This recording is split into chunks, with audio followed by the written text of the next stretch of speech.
Eh ben, les amis, on se retrouve pour un nouvel épisode du podcast. Donc, c'est tous les mois, on se voit tous les mois, tous les 15 du mois, c'est publié. Il y a des ressources évidemment disponibles parce qu'à chaque épisode, en tout cas, il faut écouter jusqu'à la fin parce qu'il y a des coups de cœur qui sont partagés. Et dans les descriptions, que ce soit sur YouTube ou sur les plateformes d'écoute, on a mis la possibilité de télécharger ces coups de cœur. Donc, ils sont là depuis je crois que là, on est au 11e ou 12e épisode. Donc, on commence à avoir pas mal de coups de cœur qui ont été partagés par les amis Manon Seb. Moi, j'ai partagé aussi. Puis, chaque invité a partagé un coup de cœur. Donc, dans la description, vous rentrez votre mail et vous avez accès à la liste des coups de cœur avec les liens et tout ça. Donc, si ça peut vous inspirer, on est parfait. N'hésitez pas évidemment à nous aider, à partager, à liker, à commenter, à nous dire qui vous aimeriez avoir. Parce que le podcast, pour rappel, c'est une discussion micro ouvert. Donc, c'est vrai qu'on lance l'enregistrement et on ne sait jamais par quoi on va commencer et par quoi on va. C'est un peu la magie du podcast. Donc, aujourd'hui, on a le plaisir d'accueillir Marilyn qui a accepté notre invitation. Donc, merci Marilyn de te prêter au jeu du suspense parce que c'est vrai que là, il n'y a rien à préparer à part d'être disponible. Bah, merci beaucoup de m'avoir invité. En tout cas, moi, ça me fait super plaisir parce que c'est un podcast que je suis depuis le premier que tu as lancé sur la chaîne YouTube. Ah, dis donc. Du coup, me retrouver parmi tous ces super invités que vous avez eus et puis toutes les discussions. Enfin, moi, je trouve ça super intéressant justement de se lancer dans des discussions. On ne sait pas de quoi on va parler et puis ça vient comme ça, quoi. Donc, ça, c'est chouette. Exactement. Après, oui, Manon et Seb, on a trouvé la fidèle du podcast, c'est Bah bon. ouais, On l'a. C'est moi! On eh l'a. ben, ça fait trop plaisir. Bah ouais, tu vois, en fait, il suffit d'une personne. Et ben, ça Mm. nous va. Et après, ça fera peut-être boule de neige. On est patient, mais Ah on oui, continue à le bien faire. sûr. Donc que tu aies accepté, c'est cool. Évidemment, pour rien cacher, nous, on se connaît, Oui. en tout cas, de ma vie d'avant photo. Pour le coup, on se connaît quand j'étais photographe. Et puis voilà, le lien est resté. Donc, ce qui fait que voilà, il y a eu des bifurcations dans la vie de chacun. Toi, tu continues encore un peu la photo, Ouais, mais mais c'est voilà, on vrai se que connaît. ça a pas mal changé aussi de mon côté. Donc, ouais. Mm. Donc, euh, donc voilà. Et après, ça, c'est sûr que les changements de vie, c'est quelque chose qui va parler à Manon et Seb parce que c'est un peu le cœur du réacteur de leur accompagnement, tu vois, d'aider un Mm. peu les gens à avoir la vie qu'ils veulent. Donc, euh, donc c'est vrai que ça, ça serait bien qu'on en parle parce que bah voilà, le podcast permet aussi de saisir les premières rencontres, que ce soit moi avec les invités ou Manon et Seb, là, parce que c'est la première fois, je crois, que vous vous parlez. Mm. Donc, Oui, c'est bien concernant. aussi de, Mm. de capter ce moment-là. Je sais que Manon, tu en avais parlé sur un épisode précédent, Ouais. ça, juste. Je crois que c'était avec Antoine Redel, ouais, que j'avais dit ce que j'aime beaucoup dans ce format, c'est que les invités, bah, soit ils viennent de Julien, soit ils viennent de nous. Et donc, il arrive qu'on ne connaisse pas les personnes et qu'on les découvre au moment où on allume les caméras, les micros et qu'on commence l'enregistrement, quoi. Et je trouve ça très précieux de se dire, ces premiers instants ensemble sont captés.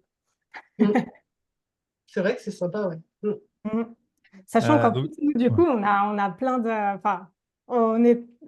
Enfin, vu qu'on ne te connaît pas, on ne sait pas. Là, tu parles de changement de vie, on ne sait même pas ce que tu fais. Oui, c'est ça, Enfin, d'où je viens, qui je suis. voilà, c'est ça. Donc, c'est vraiment capter une découverte entre personnes et je trouve ça précieux. Mm. C'est Donc, vrai que vous avez, moi, je vous fais un avez, poil plus, mais bon, voilà. Comme j'ai suivi un peu quelques podcasts, mais c'est vrai qu'après, voilà, professionnellement, on va dire, je n'ai pas forcément non plus suivi exactement ce que vous faites en dehors du podcast, en fait. Donc, c'est vrai qu'il y a beaucoup de découvertes. vous avez déjà un élément de réponse du début. C'est-à-dire que Mm. elle fait de la photo. Parce que ça, pour le coup, Marine, toi, tu continues. Moi, je continue, mais c'est vrai que c'est devenu vraiment plus secondaire, parce que je me suis vraiment développée plus dans le copywriting là, depuis quelques années maintenant, ça va faire 2 ans. Et, euh, et c'est vrai que j'ai beaucoup développé en fait ce côté copywriting, communication, et du coup la photo c'est plus un support en plus que je peux proposer à mes clients en fait. C'est vraiment le côté d'avoir une communication globale à l'écrit et en plus j'accompagne avec des images corpo. Donc c'est vraiment voilà parce que j'ai eu un moment un peu comme Julien où la photo, j'ai commencé à m'en lasser et en fait, c'est revenu quand j'ai changé d'activité. Donc, c'est un peu marrant parce que c'est vraiment le truc où je m'étais dit j'arrête complètement et finalement, ben, mes clients me demandaient, dit mais j'ai vu que tu étais photographe aussi, est-ce que c'est possible d'avoir des photos corporate en plus, ça permet d'illustrer aussi bah, les textes que j'écris. Donc, et en fait, je suis revenue à la photo et j'ai retrouvé du plaisir à la photo en fait en me mettant à une autre activité. Comme quoi, c'est Parce que du coup, elle était prise sous un angle différent. ouais, C'était, comment dire, enfin, enfin, une corde de plus à ton arc dans c'est ton ça. offre. Et puis c'était pas ça que je mettais en avant. En fait, Mmh. je pense qu'il y avait ce truc aussi que j'avais plus forcément envie de me vendre en tant que photographe. Mais là, c'est que je vends bah, mon expertise en tant que enfin, pour faire de la photo. Mais c'est vrai que je me présente comme copywriter et pas comme photographe en fait. Hmm. Même si j'ai des demandes toujours, enfin voilà, j'ai des clients que je suis depuis plusieurs années. Là, pour le coup, je communique plus vraiment là-dessus, mais où j'ai des clients qui voient pas d'autres photographes que moi pour faire des photos de leur famille, pour le suivi des enfants, les enfants qui grandissent, les nouveaux enfants qui arrivent, etc. Donc ça, c'est vraiment ma petite bulle précieuse avec mes clients, avec qui j'ai toujours envie de continuer à travailler. Mais mais c'est vrai que je communique plus là-dessus et la photo, c'est vraiment devenu que du corpo, en fait. Est-ce qu'il y a eu une transition où tu n'as pas fait de photo du coup? Ou Oui. directement quand tu as fait le copywriting, tu t'es dit j'intègre la photo? Est-ce qu'il y a un moment où tu t'es dit juste copywriting et puis finalement je rajoute la photo du coup? Ah, moi, j'étais partie pour arrêter complètement la photo. Donc, quand je me suis lancée dans le copywriting, c'était vraiment que du copywriting. Et en Ok. fait, c'est quand j'ai commencé à vendre mes offres où là, il y a des gens qui m'ont demandé de faire des photos. Mais c'est vrai que je n'intégrais pas ça, moi, de moi-même, en fait, dans mes offres. Ok. C'était vraiment des demandes des clients. Comment ça t'est venu d'ailleurs, cette idée de reconversion, hein, parce que là, je pense qu'on peut carrément parler de reconversion, même si après, tu as renoué avec ton Ouais. Ah oui, oui, activité c'est professionnelle. une reconversion parce que même la photo, je la vois plus de la même façon aussi aujourd'hui. En fait, Mmh. je pense que j'ai vraiment eu ce moment de... J'ai eu un espèce de déclic. Alors, il y a eu toute la période Covid, hein, voilà, que tout le monde a vécu un peu difficilement, enfin plus ou moins difficilement dans nos activités. Mais je pense que le fait d'avoir été forcé d'arrêter la photo m'a fait prendre conscience que finalement, j'avais plus vraiment envie de continuer en fait dans ce domaine-là. Moi, ça faisait déjà 17 ans que j'étais photographe, donc ça faisait quand même pas mal d'années. Et déjà, j'avais toute une phase, alors, on va dire, étalée un peu sur 5 6 ans, où je suis passée de photographe de mariage à photographe de reportage de vie, à photographe où finalement je photographie plus les gens, mais je photographie de l'immobilier. Donc là, j'ai vraiment eu déjà une période où je me lassais un peu de la photo reportage famille, et j'avais envie de voir d'autres choses. Et en fait, c'est à chaque fois du hasard de la vie. Moi, ça m'est un peu tombé dessus tout le temps. C'est une cliente en fait à qui j'avais photographié un peu sa famille, baptême, des photos de reportage, etc. Et en fait, elle est devenue architecte d'intérieur. Et puis, elle m'a demandé de faire des photos des biens qu'elle refaisait. Et puis, en fait, c'est venu comme ça. Je me suis créé une nouvelle passion en fait pour ce domaine-là. Et avec le Covid qui est arrivé, du coup, les agences immobilières fermées, les architectes qui travaillaient plus forcément ou très peu, du coup, plus de boulot. Et la réflexion de est-ce que c'est vraiment ça que j'ai envie de continuer à faire? Et là, ben, j'ai commencé à réfléchir à d'autres choses, à d'autres capacités que j'avais aussi, enfin, ce que j'aimais aussi. J'ai même eu une période où je me suis dit, ben, j'arrête complètement de travailler, je ferme l'entreprise et je deviens femme au foyer et j'arrête tout. Donc j'ai eu aussi ce moment un peu de doute, sauf que ben, ça m'est très vite passé parce que je me suis dit, rester à la maison à rien faire, je ne peux pas. C'est pas possible, il faut que je fasse des trucs. Donc, il faut que je voie des gens aussi, parce que moi, j'ai ce besoin aussi de voir un peu de monde. Donc, ça a été un peu des recherches sur Internet. Enfin, qu'est-ce que je peux faire un peu? Donc, j'ai fait des quiz, des machins, voilà, je sais faire ça, j'aime ça, c'est mes passions, c'est ça. qu'est-ce qui sort de tout ça? Et finalement, ben, c'est un peu les métiers digitaux qui sont ressortis et le copywriting en particulier qui est arrivé, voilà, un peu complètement par hasard parce que voilà, je suis tombée sur une formation, ça m'a semblé sympa. Le formateur était très cool et, euh, et en fait, ben, je suis tombée amoureuse de ce domaine-là, vraiment. Enfin, ça a été une révélation en fait. Donc, Est-ce que tu peux nous expliquer un peu plus ce que c'est que le copywriting? Parce que moi, j'ai cette vision que c'est vraiment très lié à l'écriture. Euh, oui, mais du coup, pas quelle tant que ça. qualité tu avais qui t'ont fait dire, mais c'est ça que... En fait, c'est beaucoup le rapport, enfin, le copywriting, c'est vrai qu'on a toujours cette vision parce que c'est de l'écrit, c'est du texte, mais finalement, c'est très psychologique. On est beaucoup dans le rapport humain, en fait. Je dirais, 80% du métier du copywriting, c'est comprendre l'autre. C'est comprendre l'être humain, comprendre comment il fonctionne, comprendre ce qu'il a besoin. Et après, le texte, en fait, c'est des techniques, hein, des techniques d'écriture. Finalement, moi, le texte, c'est même pas une question, enfin, pour moi, c'est même pas quelque chose lié vraiment à la littérature ou à ce côté de savoir écrire, parce que moi, je vois plus comme quelque chose de justement très scientifique. C'est-à-dire que on sait quel mot va fonctionner, on sait comment écrire une phrase, comment manier une phrase pour que l'émotion en ressorte, enfin, c'est un travail ouais, très scientifique au final. Et moi, enfin, voilà, j'ai baigné. Moi, les maths, c'était toute ma vie quand j'étais à l'école. Donc, j'ai ce côté très arithmétique, voilà, équation. Et donc, ben, en fait, le côté, je me suis dit, ben voilà, j'ai une grosse partie qui va me permettre en fait de faire plein de recherches, de comprendre les autres. Et en fait, c'est très psy, quoi. Au final, il y a vraiment ce truc-là. Moi, j'échange beaucoup. Mes clients, c'est plusieurs rendez-vous en visio ou en présentiel, suivant si on est loin ou pas. C'est beaucoup, beaucoup d'échanges pour comprendre en fait où on va, ce qu'on veut vendre. Parce que le copywriting, l'idée, c'est quand même c'est un métier qui permet de vendre ton offre, en fait, ton service. Donc, c'est un travail pour les entreprises. Et, euh, et c'est vraiment voilà, beaucoup, beaucoup, beaucoup d'échanges, beaucoup de compréhension de comment fonctionne l'être humain.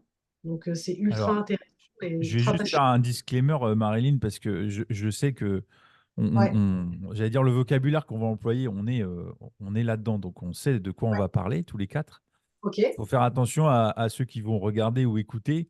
oui, C'est possible que des fois le mot, voilà, il y a beaucoup d'anglicisme aussi dans le marketing, oui, c'est qui vrai. fait que parfois les gens vont dire voilà, de quoi ça parle. Mm, Voilà, c'est juste penser à ceux qui écoutent ou qui regardent de mm, vulgariser un petit peu ce qu'on dit parce que ok, on sait de quoi on parle entre nous, ça ouais, c'est sûr, parce que les mm, sujets du copywriting, tout ça. Mais voilà, moi je sais, l'exemple est tout bête, c'est que j'en avais parlé avec des photographes. Et quand j'ai dit, là, on va être sur le copywriting, tout ça, il y en a, il m'a dit, ah ouais, donc c'est les droits d'auteur et tout ça. Je fais, non, c'est pas le photo, copyright, copie. R-I-G-H-T, mais plutôt le writing Ouais, c'est ça. d'écriture. Et donc, J'ai une il faut idée faire attention. pour illustrer du coup. Peut-être, Marilyn, ce que tu peux nous dire, c'est une prestation que tu fais que tu aimes énormément faire.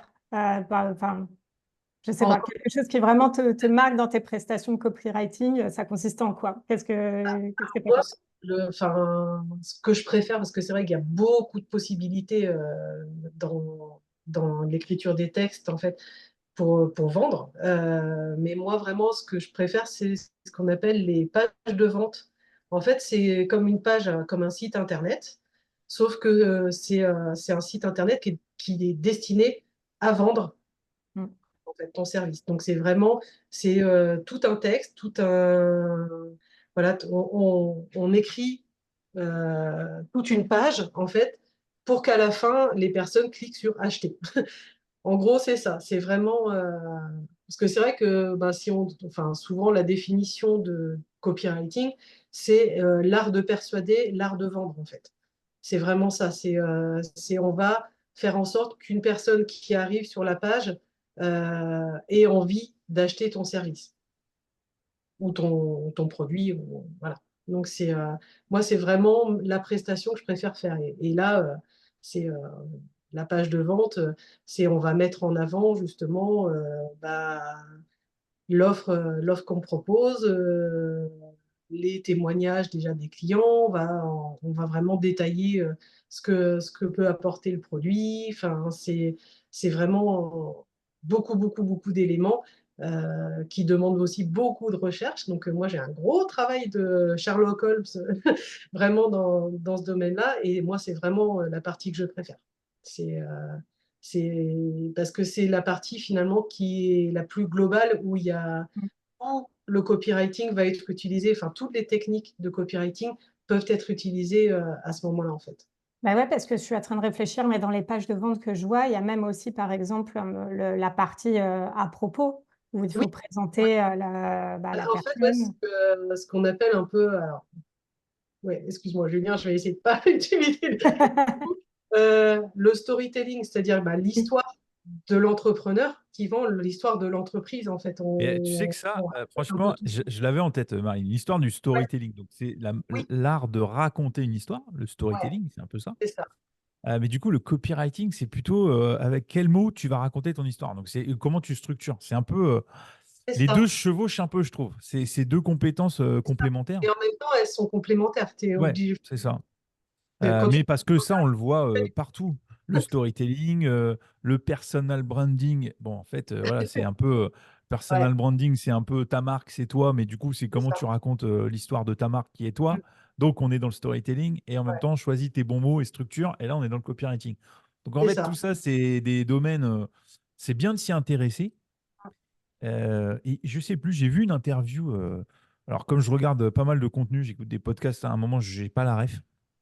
Mais justement, l'histoire de comment tu développes ces compétences-là, évidemment, c'est de s'y intéresser, d'essayer de comprendre un peu les grandes lignes. Mais il y a un truc, quand j'ai entendu une interview qui disait, c'est simple, si tu veux développer tes compétences, notamment au niveau des mots et tout ça, Mm. lis. Lis. Lis des livres, lis des Kindle, fais ce que tu veux, mais lis, quoi. Parce Ouais, que quand tu lis, c'est vrai que tu apprends des nouveaux mots. Et là, je suis en plein dedans. D'ailleurs, c'est un peu trop. J'ai lu un livre. Alors, je cite pas l'auteur, c'est pas grave. Mais je suis pas allé au bout parce que le livre était bien, mais il y avait trop de mots que je connaissais pas. Alors, je dis pas que je suis un gros débile, mais voilà. Mais de prendre mon téléphone toutes les 3 pages, parce qu'il y a un mot, je me dis, putain, ça ouais, existe, ce mot-là. Et j'ai fait ça, du coup, ça devient une lecture pas accessible. Donc, c'est lire. Ça permet aussi de comprendre les structurations de phrases et comment ouais. les histoires sont racontées. Donc, c'était, je trouvais, un très bon conseil. Donc, en fait, la lecture, peu importe. On en avait déjà parlé dans un épisode précédent. Je ne sais pas si vous vous rappelez le Mhm. rapport à la lecture.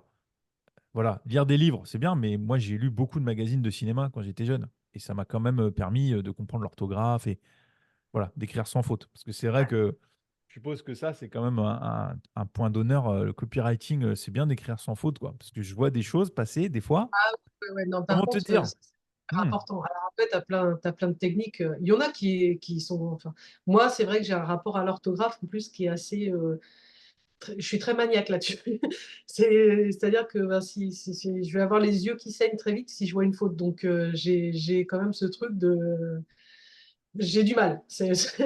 Voilà, quand je vois une faute et si j'arrive sur un site ou même sur des fois un post LinkedIn, je vais lire un post LinkedIn, il y a une faute d'orthographe, j'arrête de le lire. En fait, moi, ça me bloque complètement. Donc, je me dis que potentiellement, effectivement, il y a d'autres gens qui doivent être comme moi, qui peuvent se fermer même à un sujet ultra intéressant parce qu'il y a des fautes, quoi.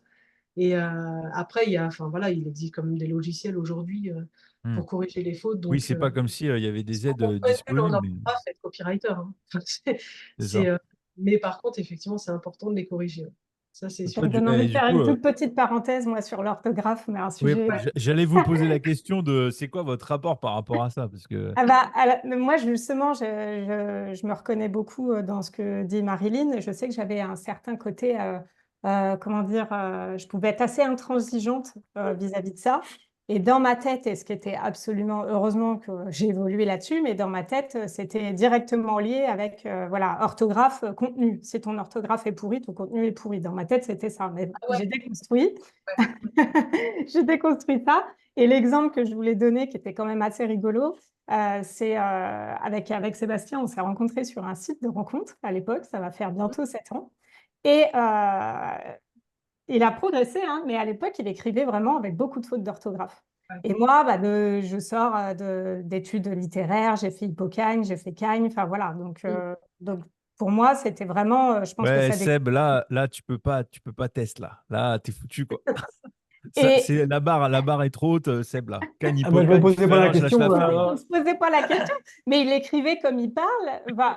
Non, justement, oui, si. Waouh. Mais en tout cas, disons il écrivait avec plein de fautes. Oui. Mais ça ne m'a pas arrêté et je ne le regrette pas parce qu'en fait, le jour où je l'ai rencontré en vrai, je me suis rendu compte qu'il s'exprimait très bien. Et puis que du coup, d'un seul coup, cette idée de remettre en cause, je ne sais pas, peut-être l'intelligence par le biais juste de l'orthographe ou quoi, ça m'a complètement déconstruit cette croyance d'un seul coup, quoi. Donc, je me dis, parfois, ça C'est lié à vaut l'intelligence. quand même le coup d'aller au-delà des fautes d'orthographe parce que, bon, bah, la preuve en est, hein. Ouais, mais Voilà, alors, c'est un exemple personnel, hein. mais je te rejoins parce que c'est vrai que ça. Alors, l'exemple, c'est ma femme, donc Delphine. Elle fait des fautes d'orthographe. C'est-à-dire que souvent, quand elle écrit quelque chose, elle me demande pour dire est-ce que j'ai pas fait de faute, comment ça s'écrit ça, tout ça. Ouais. Et pourtant, quand tu discutes avec elle, elle a une façon de, tu sais, elle a quand même des pensées construites et, enfin, tu vois, elle a une Ouais, de réflexion et tout ça. l'éloquence, quoi. Et donc, c'est la différence entre comment tu t'exprimes et ce que tu penses et ta manière de structurer ta pensée. Et en fait, l'orthographe, c'est autre chose. C'est sûr que moi, ça me freine parce que, pourquoi je parlais de ça, des fautes d'orthographe, c'est que il y a des créateurs de contenu que je suis, en tout cas des gens que je suis sur LinkedIn ou même que je reçois des newsletters. Je suis sur Telegram, enfin. Et en fait, quand tu lis les textes, tu te dis, OK, soit il a travaillé avec un outil, il s'est fait corriger, et là, c'est super. Mais des fois, il y a une différence entre les messages instantanés qu'il peut poster, où là, c'est des fautes de conjugaison, c'est des fautes de, bref, fautes d'accord et tout ça. Et tu te dis, c'est dommage parce qu'il n'y a pas une cohérence. Parce que ce qu'il raconte, c'est hyper pertinent. Donc là, c'est comme toi, à un moment, je suis passé outre. Des fois, c'est un peu too much, parce que du coup, il y a tellement de fautes, et en fait, ça va nulle part. Ou là, du coup, là, je lâche l'affaire. Mais quand le propos, il est pertinent, je me dis, des fois, je serais capable d'envoyer un message pour dire, franchement, je suis prêt à te faire de la relecture, si tu veux, gracieusement. Parce qu'en vrai, tes contenus, ils sont tellement, ils sont top. Mais il y a des fautes d'accord et tout, ça me... Ah, tu vois, je me dis, ces trucs-là, ça va. Je lis jusqu'au bout, mais Moi, pour j'ai moi, du c'est important. Moi, c'est ce que j'ai dit à mes enfants. Je leur ai rabâché, je leur ai dit, si vous voulez dans la vie y arriver, les études, vous ferez ce que vous voudrez. Mais apprenez à compter et apprenez à écrire et à vous exprimer correctement. À partir de là, dans la vie, vous vous en sortirez. Voilà ce que je leur ai dit. Donc c'est vrai que l'orthographe, ouais, je ne suis pas non plus, ça va, un extrémiste avec ça. Mais des fois, oui, forcément, comme les règles, tu les connais. Et en même temps, ça m'arrive de faire des fautes d'inattention quand tu écris Une un truc vite. attention. Bah ouais. Ouais. Mais T'envoies et tu fais ah bon bah je vais être obligé de renvoyer une correction avec un petit astérix pour dire excuse-moi c'est pas ER c'est EI pardon. ouais, mais je trouve qu'il y a une grosse différence en fait aussi quand c'est t'envoies un mail, tu fais des fautes parce que moi je suis très à cheval sur l'orthographe, mais ça m'arrive aussi pareil, hein. On n'est pas à l'abri d'une erreur d'inattention et de faire une faute et ça arrive à tout le monde. Mais quand c'est dans un mail, ça ne me gêne pas. Par contre, quand c'est dans un texte professionnel, quand c'est sur un site web et que la personne, tu te dis, c'est pas possible, elle s'est pas relue ou elle n'a pas fait relire, parce que en plus, il y a les gens, ils sont conscients qu'ils font des fautes quand même. Donc, surtout quand des fois, c'est des gros, gros trucs où tu vois que la personne, elle a tendance à être pas forcément très forte en orthographe. Donc, à ce moment-là, tu fais au moins relire, tu fais attention, tu utilises enfin, voilà, un logiciel, un truc. Enfin, c'est plus dans le côté quand c'est pro, quoi. Quand c'est pro, parce que dans un mail, enfin voilà, c'est pas qu'il y ait des fautes, c'est pas gênant, quoi. Mais Ouais. voire même dans un post LinkedIn, si tu te dis la personne, elle prépare pas forcément en amont son post et qu'elle écrit un peu comme ça vient, et tu peux accepter, mais c'est vraiment dans le côté où c'est ton site professionnel où ouais. Alors moi là l'erreur là que j'entends alors que j'entends beaucoup mais du coup c'est une faute de c'est une faute d'orthographe sans en être une mais c'est quand il y a des contenus où c'est je vais vous partager 4 étapes, ou 7 étapes, ou 8 étapes, ou 8, bref. Et en fait, il rajoute toujours un S à la fin du chiffre. C'est-à-dire que je vais vous partager les 4 étapes. Et là, je suis comme ça, je fais putain, mais non, mais il n'y a pas de S à 4, quoi. Désolé, mais les gars, les Et 8 justement, étapes, tu fais dans non, ces il n'y a cas-là, pas de S à, il y a pas de S à 8. Désolé, pardon. Non, non, mais tu sais, tu te dis, OK, alors vas-y, partage-les-moi tes 8, mais c'est 8 étapes ou 4 étapes. Il n'y a pas de S. Tu sais, je leur dis, c'est comme le ça, tu sais, CCDA ou SA. ouais, Et ouais, une il y a fois, je des l'ai vu, ça. C'est comme photos. ça. Tu dis, putain, à une lettre près, quoi. Tu y étais, mais t'es à ça d'y arriver, quoi. Et en fait, enfin, je sais parce que j'ai changé avec un photographe qui me disait ça va, S-A-V-A. Donc, il y avait une. Et je lui disais, écoute, il y a une règle, en fait, c'est que le S, mets-toi dans la tête que tu mets un CCD et c'est tout. Une fois que tu as appris ça, je te jure, la règle, elle ne changera pas. C'est universel.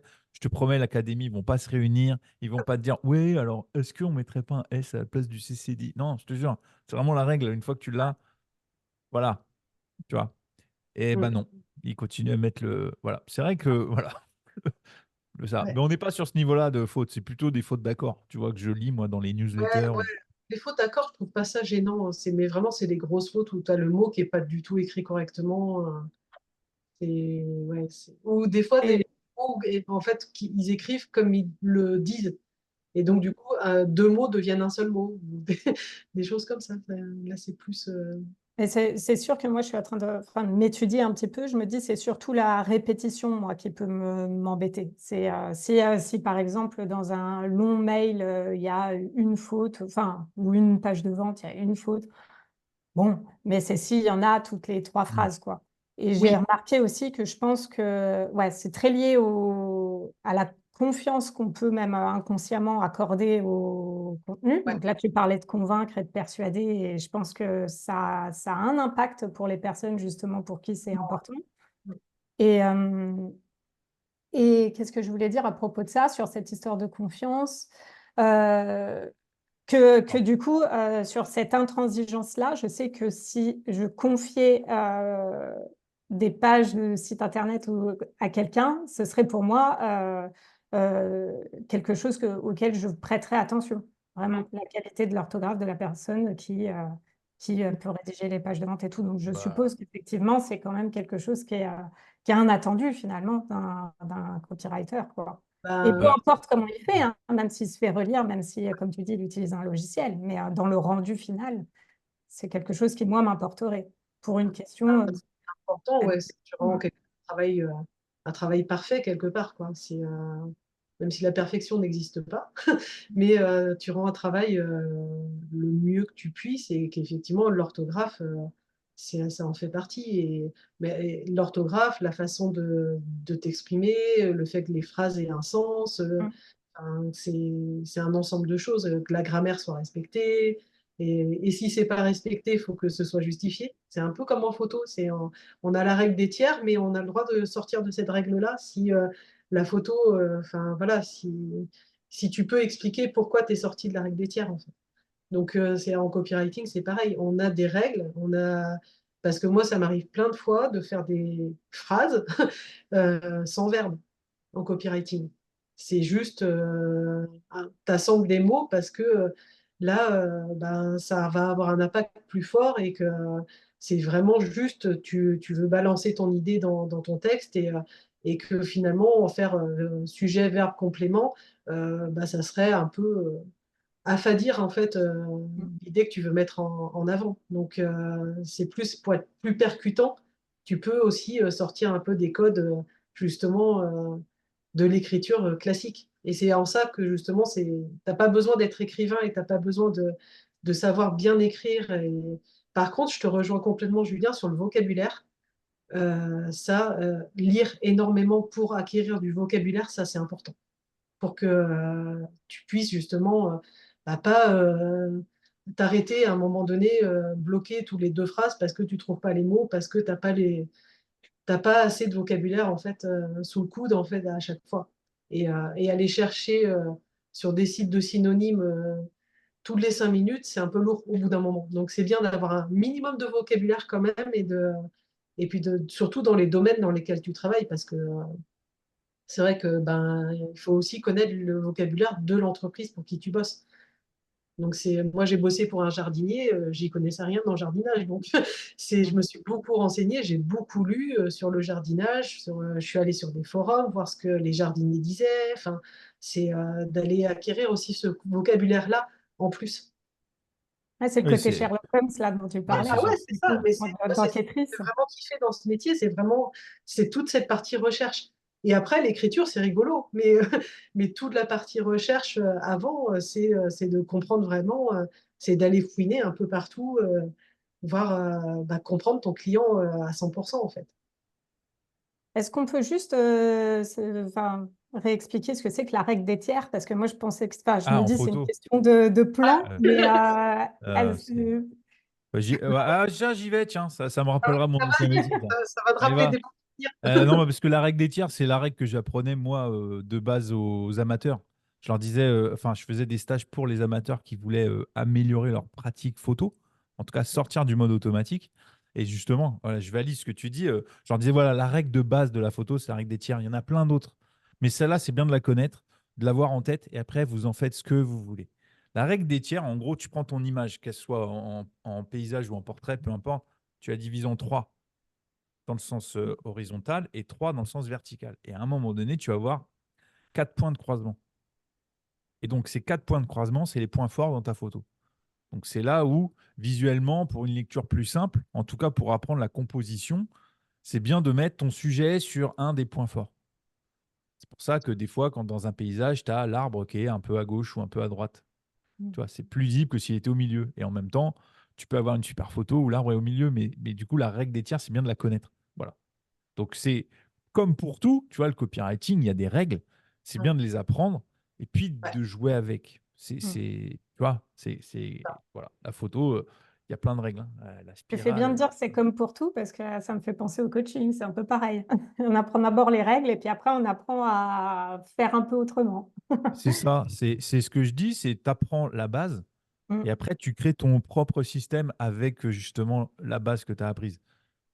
Tu vois, enfin, ouais, j'ai c'est vu ça. trop de photographes dans les salons où je disais les photos, je leur disais, il faudrait que tu te formes, ça serait cool parce que le gars, super relationnel avec ses clients, le gars hyper sympa, mais je trouvais que ça manquait d'impact ces photos. Et on était en discussion, je n'étais pas là pour juger, c'était juste un constat. Je disais, c'est dommage, tu pourrais aller beaucoup plus loin dans ton business, dans ta pratique, dans ça, si juste tu te formais un peu. Et il m'a dit, ouais, pourquoi faire? Et en fait, j'ai dit là, en fait, c'est même pas pourquoi faire, c'est la base, en fait, tu ne l'as pas. Donc comment tu veux construire un truc plus grand puisque tu n'as pas les fondations? Donc voilà, c'est ce qu'on apprend ouais, dans le coaching. Là, moi, j'ai terminé une formation d'hypnose, c'est pareil. J'ai appris la base de l'hypnose. Mm. Ce qui va faire que je vais développer la pratique et c'est ma curiosité à voir ce qui se passe ailleurs, à comprendre les mécanismes chez d'autres, à intégrer des pratiques que j'ai pas forcément vues dans la base là. Et voilà, et c'est comme ça qu'on évolue en photo. Enfin, ouais, en photo, on a la base, mais si on ne pratique pas, enfin, moi, je suis pour l'idée de, c'est en pratiquant, c'est le fameux, c'est en C'est ça. forgeant qu'on devient forgeron, quoi. Donc, C'est le ça. copywriting, ta formation, ça t'a appris la base, sauf que C'est c'est ça. à force de faire pour tes clients et de te faire challenger, bah, tu vois, tu disais le jardin. Ouais. Le jardin, tu te dis, ouais, de base, bah, j'y connais rien, donc ouais, je vais dire non. Puis en fait, tu dis non, ça me challenge. Mm. Et du coup, ça me permettra d'aller justement développer des compétences sur des domaines que je ne connais pas. Et Mm. c'est comme ça que tu cultives ton vocabulaire et que voilà, du coup, bah, finalement, il n'y a plus aucun client qui te fait peur. Tu vois. C'est ça, parce que de toute manière, tu sais que tu as possibilité d'aller chercher les infos et de comprendre en fait. Mais c'est vrai que c'est toujours c'est pareil. Et puis les règles, comme tu dis, c'est vrai que c'est bien. Il faut les appliquer. Par contre, c'est pas juste les apprendre. Il faut les appliquer, pratiquer. Et après, c'est en pratiquant que tu t'aperçois qu'il y a certaines règles, tu as envie un peu de les déroger, quoi. Enfin, tu as envie de passer à côté, tu as envie de faire à ta sauce. Et c'est beaucoup, comme en photo, en fait, c'est vrai que tu mets ta personnalité, en fait, aussi dans ton travail. Et c'est vrai que moi, au copywriting, notamment, il y a une règle ultra importante en copywriting, c'est pour bien vendre, à un moment donné, il faut jouer sur la peur. Alors, je ne dis pas forcément la peur, c'est le truc où tu dois faire flipper absolument les gens pour qu'ils achètent, mais c'est jouer un peu sur la peur de manquer, la peur de, de pas réussir, la peur, enfin, bon, c'est un sentiment que l'être humain a forcément à un moment donné, et si tu joues là-dessus, tu peux réussir à lui vendre à condition que lui a, enfin, que ton produit corresponde bien à ce qu'il a. Et en fait, moi, ce truc-là, ça me parle pas du tout, mais pas du tout. C'est jouer sur la peur des gens, j'ai pas du tout envie, donc je vais plus essayer de bah, contrecarrer en fait ce truc-là et essayer plus de jouer sur des sentiments plus joyeux, quoi. Plus, on est plus dans essayer de faire passer un bon moment aux gens quand ils lisent le texte que de les ramener à un besoin un peu primaire enfin, voilà, j'ai peur, je suis comme ça va pas. Bah, moi, j'ai plus envie d'essayer d'écrire des textes où quand ils lisent le texte, ils se sentent bien à la fin, en fait. Et il n'y a pas eu ce truc de passage bah, en fait, ça va pas et ce produit va m'aider à aller mieux. Non, c'est-à-dire, ce produit, bah, ça m'apporte de la joie, c'est cool et tout, c'est sympa. Bah, est-ce que ça pourrait m'apporter quelque chose? Est-ce que je peux en avoir besoin, quoi? Mais je vais vraiment plus ouais, jouer sur de trucs. Moi, l'important, c'est que les gens aient le sourire, en fait, quand ils lisent le texte, quand ils découvrent l'offre, quand ils découvrent l'entreprise pour laquelle je travaille. C'est plus ce truc-là. Et donc, bah, j'essaye de trouver toujours d'autres techniques, en fait, qui me correspondent plus et qui vont pas jouer sur des émotions que j'ai pas envie d'utiliser en copywriting et qui pourtant sont la base du copywriting, quoi. Parce que c'est vraiment quand on apprend, et même, enfin moi je suis toujours en contact avec mon formateur copywriting parce qu'il continue à me coacher aussi régulièrement. Et, euh, et donc à chaque fois, quand je lui présente des textes que j'écris, c'est souvent ce qui revient. Il dit, bah, tiens, rajoute ça parce que du coup, ça va jouer sur la peur. C'est systématique dans mes textes. Je lui dis, bah non, en fait. Non, j'ai pas. Alors, je sais, effectivement, peut-être que ça se vendrait mieux, peut-être que ça appuierait sur des douleurs, mais j'ai pas envie d'aller toucher ces douleurs-là chez les gens. J'ai plus envie que bah, les gens, de toute façon, ils ont le besoin. En fait, quand ils arrivent en général sur une page de vente, c'est que bah, quelque part, ils sont déjà en recherche Oui, de, c'est pas par hasard. c'est pas par hasard. Donc, ils ont déjà ce besoin-là à la base. Pourquoi réappuyer dessus, réappuyer sur leur douleur, sur leur peur, plutôt ben, leur faire comprendre que là, ils vont passer un bon moment et que ça va être sympa. Et ils ont envie de connaître l'entrepreneur, ils ont envie de connaître le produit, ils ont envie d'aller plus loin. Et parce qu'ils ont passé aussi un bon moment, parce qu'ils ont ressenti des émotions positives, quoi. Donc moi, je vais plus travailler dans ce sens-là. Et c'est vrai que et des fois, je me fais un peu taper sur les doigts par mon formateur, parce que c'est pas forcément, c'est pas forcément l'émotion sur laquelle il faut jouer pour être sûr finalement de vendre. Ouais, Donc, je sais pas, moi. Enfin, après, bah, c'est bien d'avoir Manon Seb, enfin Marilyn, là, votre avis sur le sujet, mais je lis régulièrement des pages, hein, je vois des ouais, offres et tout ça parce que je vois un peu les mécanismes, les structures. Quand je sens de manière générale que le ton ou mm, l'esprit de la page, il est un peu trop culpabilisant, c'est-à-dire que ouais, mais si tu n'y arrives pas, c'est parce que voilà. c'est ça. Je me dis non, mais les gars, c'est pas sérieux, c'est de la vente, c'est quoi cette vente? Ouais. Euh, voilà, c'est en fait. À Après, il y chaque en fois, a je qui me sont dis, pas mal mais faits. ça, c'est qu'un avis, c'est extérieur. Non, mais tu vois, c'est qu'en fait, tu te dis, oui, j'y arrive pas. C'est pas juste parce que, ouais, vous vous racontez des histoires. Tu fais, non, c'est peut-être autre chose, en fait. Tu dis, non, c'est peut-être autre chose. J'ai peut-être autre Ouais, chose ouais. dans ma vie mais que, tu vois. Mm. Donc, je sais pas, vous, comment vous percevez ça si vous lisez des choses un peu comme ça, où vous sentez le ton un peu moralisateur, quoi, entre guillemets. Moi, je sais plus où j'en suis par rapport à ça parce que je suis un peu comme toi, j'en ai lu tellement, Mm. bah, surtout forcément de coachs, de concurrents, de tout ça, que j'ai l'impression que je suis peut-être biaisée maintenant. Et donc, là, comme ça, je te dirais, bah oui, on en a marre que tout le monde insiste sur nos souffrances et tout, c'est bon, voilà. Mais je me dis après, est-ce que tout le monde est dans ce cas-là, comme moi, d'avoir lu, je sais pas, 50 pages de vente? Non, mais c'est ça en fait. C'est que quand tu es dedans, Toi, enfin, tu en moi, as lu moins, je pense, des pages de vente. Ouais, je suis en train de réfléchir justement. En fait, si tu veux, c'est comme tu dis, c'est un peu biaisé parce que forcément, notre regard, il s'est un peu Ouais. aiguisé. Mm. C'est comme, tu sais, Toi, en fait. les magiciens qui voient des magiciens, tu vois, pour les bluffer, il faut y Mm. aller, quoi. Bah, c'est Là, ils ça. connaissent le Moi, truc, du quoi, coup, tu je vois. traduis en plus les choses parce que quand il dit oui, je t'apporterai ça, je sais derrière ce que c'est. Enfin, souvent, Ouais. souvent, je sais ce qu'il y a derrière, en fait, qui m'aide peut-être pas forcément pour rédiger nos textes à nouveau, hein, mais bon. Tu vois, après réflexion, du coup, moi je trouve que ça marche pas tellement. Je trouve aussi quand c'est culpabilisant. Moi je préfère voir la lueur d'espoir, parce que tu peux Mm. faire du coup, Ouais. plutôt que d'accentuer sur ce qui va pas. Parce Mm. que moi je suis plutôt positif au quotidien. Et du Mm. coup, si tu me fais une page de vente où au Autant contraire vite. ça mine le truc pour te dire c'est ta seule solution, sinon t'es mort. Je suis pas sûr que moi ça me parle vraiment, alors que plutôt quelque chose de positif, avoir un chemin d'escape ou de pouvoir s'en sortir, c'est là où moi je pense que ça fera effet sur De moi. toute façon, il suffit de regarder là où on est allé jusqu'au bout, c'est-à-dire là où on a acheté. Et moi, en C'est ça. fait, l'émotion qui est ressortie toutes les fois où j'ai acheté, c'est d'un grand enthousiasme. C'est Mm. comme ça, moi, qui me fait acheter. Et Mm. parfois, vis-à-vis de personnes que je connais depuis j'ai suivi une masterclass, mais là, il y a le truc et tout. Et après, Je sais pas, c'est comme si tout était aligné, c'est une évidence. C'est ça en fait. Et là, le travail est bien fait.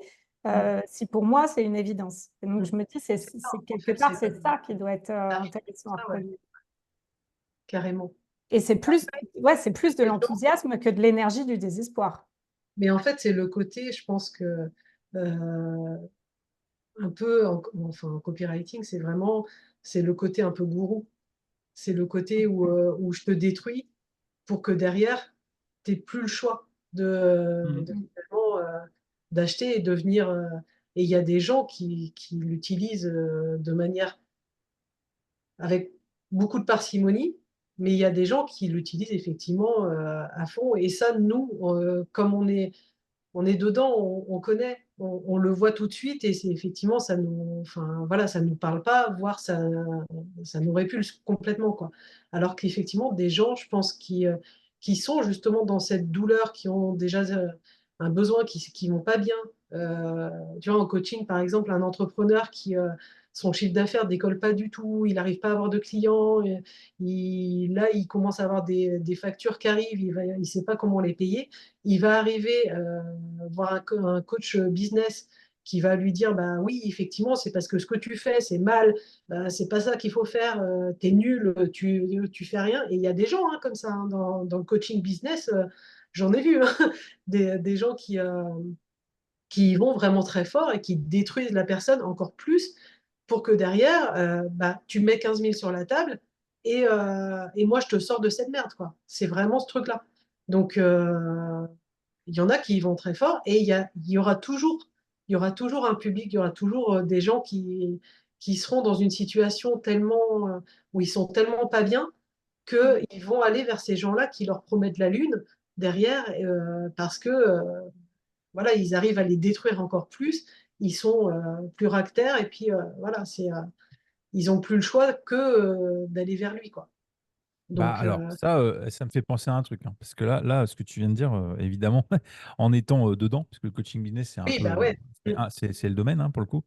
Le retour que moi j'en ai eu et où ça me fait penser à un truc, c'est que moi on m'a dit, t'es jamais là pour nous dire c'est comme ça, mais t'es plutôt à essayer d'adapter le chemin en fonction Ouais, de notre rythme, de notre personnalité, et ouais, tu c'est nous ça. laisses choisir la manière d'appliquer les choses qui nous vont le mieux possible. Et en fait, comme tu guides, mais du coup on y arrive parce qu'on choisit notre manière d'appliquer. Donc ça, j'ai trouvé ça top. Je me suis dit, ok, donc je suis en train de trouver mon truc.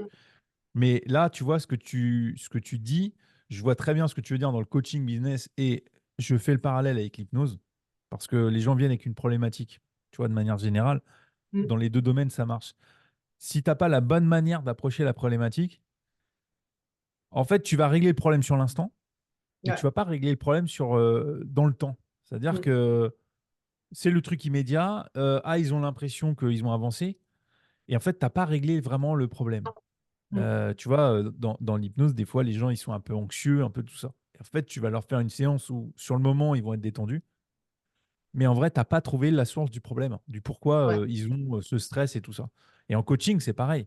C'est qu'à un moment donné, oui, l'activité ne se développe pas. OK, on va analyser tout, mais à un moment donné, il y a un truc où tu vas chercher un peu plus loin en disant, c'est pas juste l'activité. C'est Mm. peut-être aussi toi dans ton activité qui fait que tu n'appréhendes pas de la bonne manière ton activité. Et donc, Ouais. moi, mon approche, et c'est pour ça que quand tu parles du coaching business, je vois très bien ce que tu veux dire et que du Mm. coup, ça a une mauvaise image. Parce que c'est vrai, quand je dis je fais du coaching business, ils font ah. Je leur dis Ouais, ouais, mais moi, c'est une approche un peu plus humaine et ah oui, alors c'est pas pareil. Bah oui, mais en même temps, c'est vous ça. voulez que j'appelle ça comment en même temps. Donc, Mm. je vois très bien ce que tu veux dire. Euh, On impose ouais, c'est-à-dire qu'en fait, il y a un chemin. Tu vois, dans le une- coaching, souvent, c'est. Moi, j'ai accompagné des gens. Alors, évidemment, la réussite à 100%, elle n'existe pas parce que mais en fait, moi, être là engagé, je peux, mais à un moment, les résultats, c'est pas parce que ma méthode est pas bonne ou que ma manière d'approcher les choses sont pas bonnes, c'est que les gens, ils sont pas passés à l'action.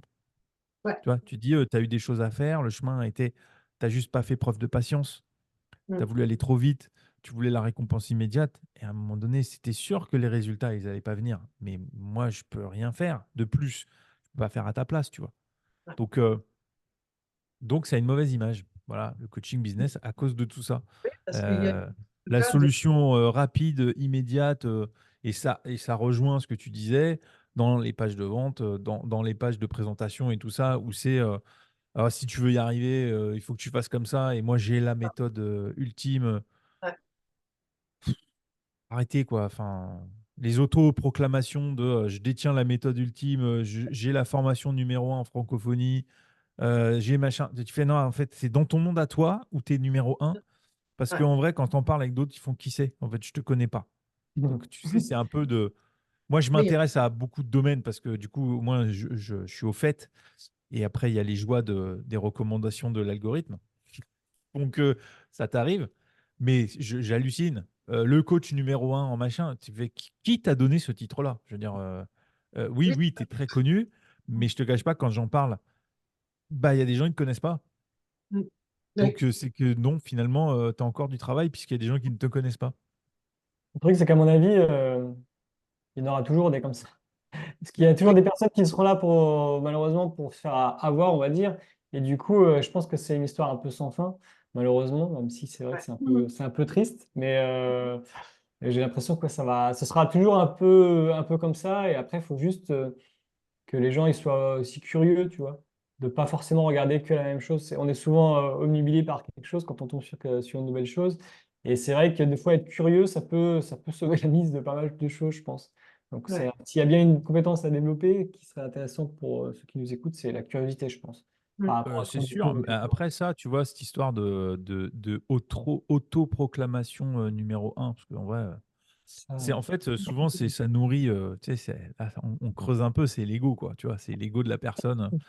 Parce que Ah ouais. ils oublient que les gens sont quand même de plus en plus informés, Mm. de plus en plus conscients du marché. Enfin, voilà, entre guillemets, les potentiels clients, ils sont quand même vachement plus éduqués par rapport à tout ça, quoi. Donc, je pense pas que ce soit un argument. Putain, heureusement que j'ai mis je suis numéro 1 en francophonie parce que sinon mon programme il se vendait pas. Tu dis non, mais c'est quoi ton programme en fait? À part le fait que tu es numéro 1, Et autoproclamé. tu vois, Julien, il y a un truc que je trouve intéressant parce que j'ai réfléchi à ce que tu viens de dire. Et en même temps, je suis pas sûr que tout le monde vérifie. Je prends un exemple tout bête. J'écoutais un podcast, il me disait, ah maintenant, on est passé numéro 1 podcast francophone, etc. Et moi, Ouais, je mais l'écoute, tu ça, vois. Et je non, suis mais pas les allé podcasts, vérifier du tout, parce qu'en fait, oui, mais ok, tu vois. Et du coup, ça je me par dis, contre c'est peut-être que les gens font vérifiable pas parce que attention. Bah oui, c'est ah, mais c'est vérifiable facilement, mais je vérifiable. l'ai Les pas fait, tu podcasts, il y a vois. Pas il aller y a des vérifier. classements par thème, par Genre, catégorie. Donc Oui, ça, mais pour le ça, coup. pour les podcasts France, c'est facile. Mais oui, quand c'est classement par thème, moi, je ne m'amuse pas à les vérifier. Parce que oui, parfois, mais ils là, vont je peux taper aller numéro vérifier. C'est 1. facile à Oui, vérifier et je l'ai pas fait pour autant, tu vois, parce oui. que je sais pas, je dis, ça vaut pas le coup d'aller vérifier, je me laisse porter, tu vois. Et du coup, Ouais, peut-être que les gens ne font pas cette démarche pour Mhm. autant. Ils disent, ah bah ok, s'ils le disent, c'est que ça doit être vrai, tu vois. Peut-être qu'ils disent pas, à part s'ils comptent faire un achat qui va coûter plusieurs centaines d'euros. Et Mais sinon, milliers, et bah, si encore, ils et ne disent encore parce pas, que regarde, tu prends l'exemple d'Apple. Franchement, tu penses que les gens, quand ils mettent 1 500, 2 000 euros sur la table pour acheter un téléphone, ils vérifient vraiment les caractéristiques d'Apple, enfin Bien sûr, hein. de leur téléphone. Non, enfin, ils Je pense pas achètent. que les gens font ça au final, de dire ouais, je suis numéro un, Mais, parce que ça marche non, vite. mais c'est ça. Non, Après, mais je pense que c'est les ça. gens de base ne sont pas curieux en fait. Donc c'est vrai que tu leur dis quelque chose, bah, comme tu dis, tu vas pas vérifier derrière. Si tu Jusqu'à leur preuve dis, du contraire, c'est vrai, quoi. C'est un peu hein, ça. t'as dit quoi? Bah, quand on dit quelque chose, c'est jusqu'à preuve du contraire, c'est vrai, quoi. Ouais, en fait, mais c'est un peu ça. C'est que si quelqu'un va mettre en commentaire, attends, c'est n'importe quoi ce que tu racontes, là, ça, ok. C'est vrai. Mais tant qu'il n'y a pas ça, ben, On a tendance à faire ça confiance passe, quoi. aveuglément, ouais. Je Tu suis peux dire un Ah, peu ce mais que tu veux. qui me fait souvent sourire, c'est justement dans les textes, c'est les pourcentages. Mm. 99% des machins. Mais d'où tu le sors, ce chiffre? Ouais. Non, Enfin, moi, Non, le tout le temps, j'ai la pourcentage, petite. c'est non, le pourcentage là qui ressort dans le dev perso, c'est est-ce que tu veux faire partie du top 1%? Oui, oui, ah oui, en ce moment, c'est Tu dis beaucoup donc ce ça veut truc-là. dire qu'il y a Et 99% de la seul population 1% des mondiale où Français. c'est du vrai. Non, Ouais. mais même, enfin, tu sais, Ah population oui, non, c'est mondiale, mais ça. 1%, Si tu 1% de la t'inscris, population. tu fais déjà partie des seulement c'est ça. Ouais, 1% mais ça, qui C'est auraient. c'est arrangé 0,8. aussi parce Là, que c'est récemment, prioritaire. j'ai vu ça. Maintenant, c'est les 0,8%. Ils ont Ah, descendu le truc. encore plus. Ah ouais, non, non, mais. Ah putain. Bah, ouais, mais en même temps, ça plaît aux gens de se dire, ah ouais, fais Bah partie de parce qu'ils se l'élite. sentent Tu vois, spéciaux. je fais partie Et de. tu as raison, il y a un biais là. Et d'ailleurs, je Ouais, voulais te demander, Marilyn, toi, du coup, est-ce que tu étudies tout ça dans ta formation ou même maintenant, tous les biais Ouais. qu'on peut avoir, hmm, les biais cognitifs hmm. enfin, Ah qui nous bah font oui, ouais, dire, ça fait ouais, partie. à part Ça fait- et te dire, ouais, ah, j'y vais parce que je fais partie Rien que là, déjà, tu vois, 0, je suis dans les ah, je 1%. suis top. Ah, mais ouais, tout ça, forcément, tu l'étudies, tout ça, tu le vois. Et justement, quand je parle de recherche, il y a aussi tout. Moi, je vais vérifier ces chiffres-là. Si effectivement, on te parle des 1% des Français qui touchent 10 000 € par exemple, par mois, parce qu'il y a souvent ce truc-là, justement, pour vendre des formations, pour gagner de l'argent, voilà. Tout ça, je vais aller le vérifier. Donc, je vais essayer de trouver des études sérieuses qui prouvent qu'il y a bien tant de Français qui gagnent. Donc, on va aller sur l'INSEE, on va aller sur des sites où logiquement les informations sont censées être vérifiées, mais c'est pas toujours évident de trouver. Et quand tu trouves pas, ben, tu n'utilises pas. Enfin, moi, je n'utilise pas en tout cas. J'ai quelque chose à rajouter, tu vois. Moi, je veux juste dire un petit mot, c'est que, parce qu'on ne l'a pas dit et je trouve important, je pense qu'il y a toute une branche finalement du copywriting qui peut être respectueux et éthique. Ouais. Et je pense que c'est des mots qu'il fallait quand même dire, surtout le mot éthique. Mais oui, ouais. Ouais. Mais ça, c'est super important parce que c'est vrai que bah, quand tu apprends ce genre de technique, c'est des techniques de manipulation quand même. Donc la manipulation, elle peut être très positive. C'est juste, voilà, tu vends le bon produit à la bonne personne. Mais ça peut être effectivement, tu vends un produit pourri, que ce soit même une formation. Enfin voilà, tu parlais, Julien, des coachs business qui vont te vendre du rêve et puis enfin voilà, c'est du vent derrière. Euh, bah, tu utilises du copywriting pour faire ça. Donc, et effectivement, c'est pas éthique, c'est juste des gens qui sont là pour se faire un maximum d'argent sur le dos de personnes qui sont prêtes à payer. Donc, ouais, tu as quand même ce côté éthique qui est très important. Il y a un bouquin qu'on te conseille très rapidement quand tu commences le copywriting qui s'appelle Influence et manipulation. Vous avez dû en entendre parler, hein, c'est un bouquin très, très connu. Et c'est vrai que déjà, quand on te dit ça, moi, en fait, le jour où on m'a proposé de lire ce bouquin, je me suis dit, mais non, mais en fait, je ne veux pas devenir copywriter, je ne veux pas influencer et manipuler les gens, en fait. Enfin, et c'est là où j'ai commencé à voir bah, comment je peux utiliser un peu les mots pour faire autrement, quoi. Et c'est vrai que tu peux aller très très loin dans la manipulation. Et si tu n'es pas quelqu'un d'éthique à la base, ben, tu peux utiliser des techniques un peu dangereuses. Même si en soi, l'être humain a quand même ce côté protection qui va pas. En fait, c'est un peu le truc qu'on voit aussi comme ça dans la communication, c'est qu'on va jouer beaucoup sur l'émotion, mais qu'à un moment donné, au moment de cliquer sur le bouton acheter, on revient à la raison quand même. Souvent, l'être humain, tu as le côté émotionnel où tu vas très loin dans la démarche, et au moment où bah, là, on te dit bah, il faut débourser tant, tu as le côté, le cerveau revient, ah attends, 2 secondes, est-ce que déjà on a l'argent? Est-ce que c'est possible? Est-ce que ça va pas nous foutre dans la merde? Est-ce qu'on en a vraiment besoin de ce truc-là? Parce qu'en fait, tu peux amener les gens comme ça assez loin, mais au moment en général où il faut payer, tu reviens à la raison quand même. Donc, tu as quand même cette protection un peu du cerveau humain, mais, je pense qu'après, il y a des gens qui vont justement pousser très loin l'émotion pour que justement tu aies plus cette espèce de petit bouton de protection qui dit bah attends, non, je vais pas y aller, quoi. Ce qu'on a dit, ça m'a fait penser aussi au perfectionnisme et au fait d'être précis dans ce qu'on dit. Que Mm. ce soit au niveau des statistiques ou autres. Et je pensais notamment à moi qui suis beaucoup moins que Manon, par exemple. Et ça peut m'arriver, par exemple, de trouver une citation et de ne pas vérifier que la personne qui l'a dit, c'est vraiment elle et pas quelqu'un. Oui, Et moi, du tu coup, l'as je me pas dis, ah, elle est trouvé. sympa, hop, j'ai envie de partager. Ouais. Et en fait, maintenant, il me dit, non, mais vérifie que c'est bien lui, que tu ne dises pas une connerie, Non, etc. non, Et c'était c'est vrai qu'il Einstein y au a ce début. côté où je m'en fous un peu, mais Oui, moi, c'est comme pour les statistiques, tu vois, peut-être que je n'irai pas chercher forcément la source et de me dire, ah bon, bah, je vais repartager. En fait, ça se trouve, je ouais. partagerai pas une connerie, mais quelque chose qui n'est pas forcément vrai. Et il y a ce Mm. côté-là de ça, je pense que c'est important d'en parler, c'est J'ai peut-être intéressant. un peu moins de spontanéité, effectivement. Et d'ailleurs, Je dis pas que c'est une mauvaise chose, hein. bah oui, moi, je ne sais pas si c'est une qualité ou un défaut. C'est bien, on est complémentaires parce que lui, Oui, il trouve quelque chose qui lui parle et tout. Mais c'est vrai que moi, je vais avoir cette envie de vérifier.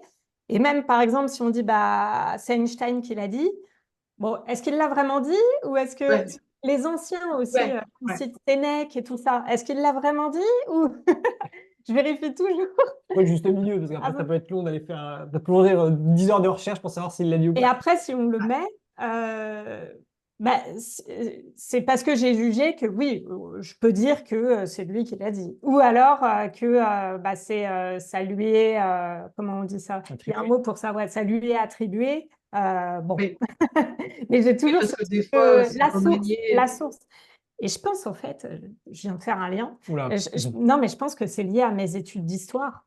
Parce que moi, après Ouais, d'avoir les faits, en fait. l'Hippocane, Lacan, Mm. j'ai fait de l'histoire, une licence d'histoire. Et je pense que j'ai ce réflexe d'aller chercher les sources de ce Ouais, que j'ai ouais, tout le c'est temps, ça. tout le temps. Il faut vérifier. Et, en Mais c'est fait, fatigant, hein, ce besoin de surtout là. confiance aussi, parce que c'est vrai que du coup, bah, si tu t'aperçois que finalement la personne l'a raconté n'importe quoi, que finalement ça venait pas d'elle, ou que les chiffres sont pas bons, ou que l'information n'est pas bonne, bah, tu perds vachement la confiance en fait que tu as en la personne aussi derrière. Donc, c'est Des personnes important, qui, quoi. comme moi, vont vérifier, quoi. Pas Ah tout, ouais, et c'est ça. mais Et puis même sans vérifier, moi je trouve que c'est toujours important. Enfin, mais c'est pareil, c'est comme l'orthographe. Je pense qu'on peut faire des erreurs aussi, ou des fois, même moi en tant que copywriter, je vais peut-être prendre une information que j'ai trouvée sur un site qui me paraissait de confiance et que finalement l'information n'était pas bonne. Mais voilà, ça peut arriver. Maintenant, c'est pas directement l'entrepreneur qui va perdre la confiance. C'est de se dire, ben, mais à coup pas, on a trouvé cette info à tel endroit, finalement, on s'est aperçu qu'elle n'était pas bonne. Donc, c'est savoir rebondir aussi, de dire, ben voilà, après, tout dépend de l'information. Si effectivement tu pars sur on était numéro un et que ah, pardon, en fait, on est En fait, numéro on 10. est, ouais, en fait, on n'est même pas dans le classement. Tu vois, c'est cool, mais on en n'est fait, même pas ouais, dans le non, classement. on n'est Ah même ouais, pas dans les 10 premiers. Je trouve C'est, ça un peu difficile hein, parce que, en vrai, imaginons que la citation, elle vienne pas d'Einstein, elle vient d'un autre ouais, personne. Parce que le plus important, c'est pas d'avoir transmis peut-être une oui, moralité, quelque chose de sympathique à quelqu'un, peu mais importe d'où c'est ça ça. vient, tu vois. Et je trouve que c'est le juste milieu est difficile à avoir parce que moi, au final, ce qui est le plus important, c'est vraiment que ce soit une phrase qui nous plaise, qui parle aux Ouais. gens, et que ce soit Einstein ou mon grand frère ou mon Ouais, père. mais c'est ça, c'est qu'au final, c'est la citation qui est importante. Donc après, qu'on se soit planté sur qui l'a dit à la base, Moins important que c'est pas peut-être une très statistique gênant. ou ouais. En fait, tout dépend de l'information sur laquelle tu t'es Ah ouais. planté, quoi. Mm. C'est, et puis si c'était volontaire ou pas aussi. Oui, Si oui. tu fais croire que c'est toi qui a écrit un texte alors qu'en fait, tu as tout Ouais, c'est pompé autre chose sur, après, ouais. voilà, enfin, c'est de la Oui, à triche, quoi. partir du moment où c'est délibéré, c'est autre chose.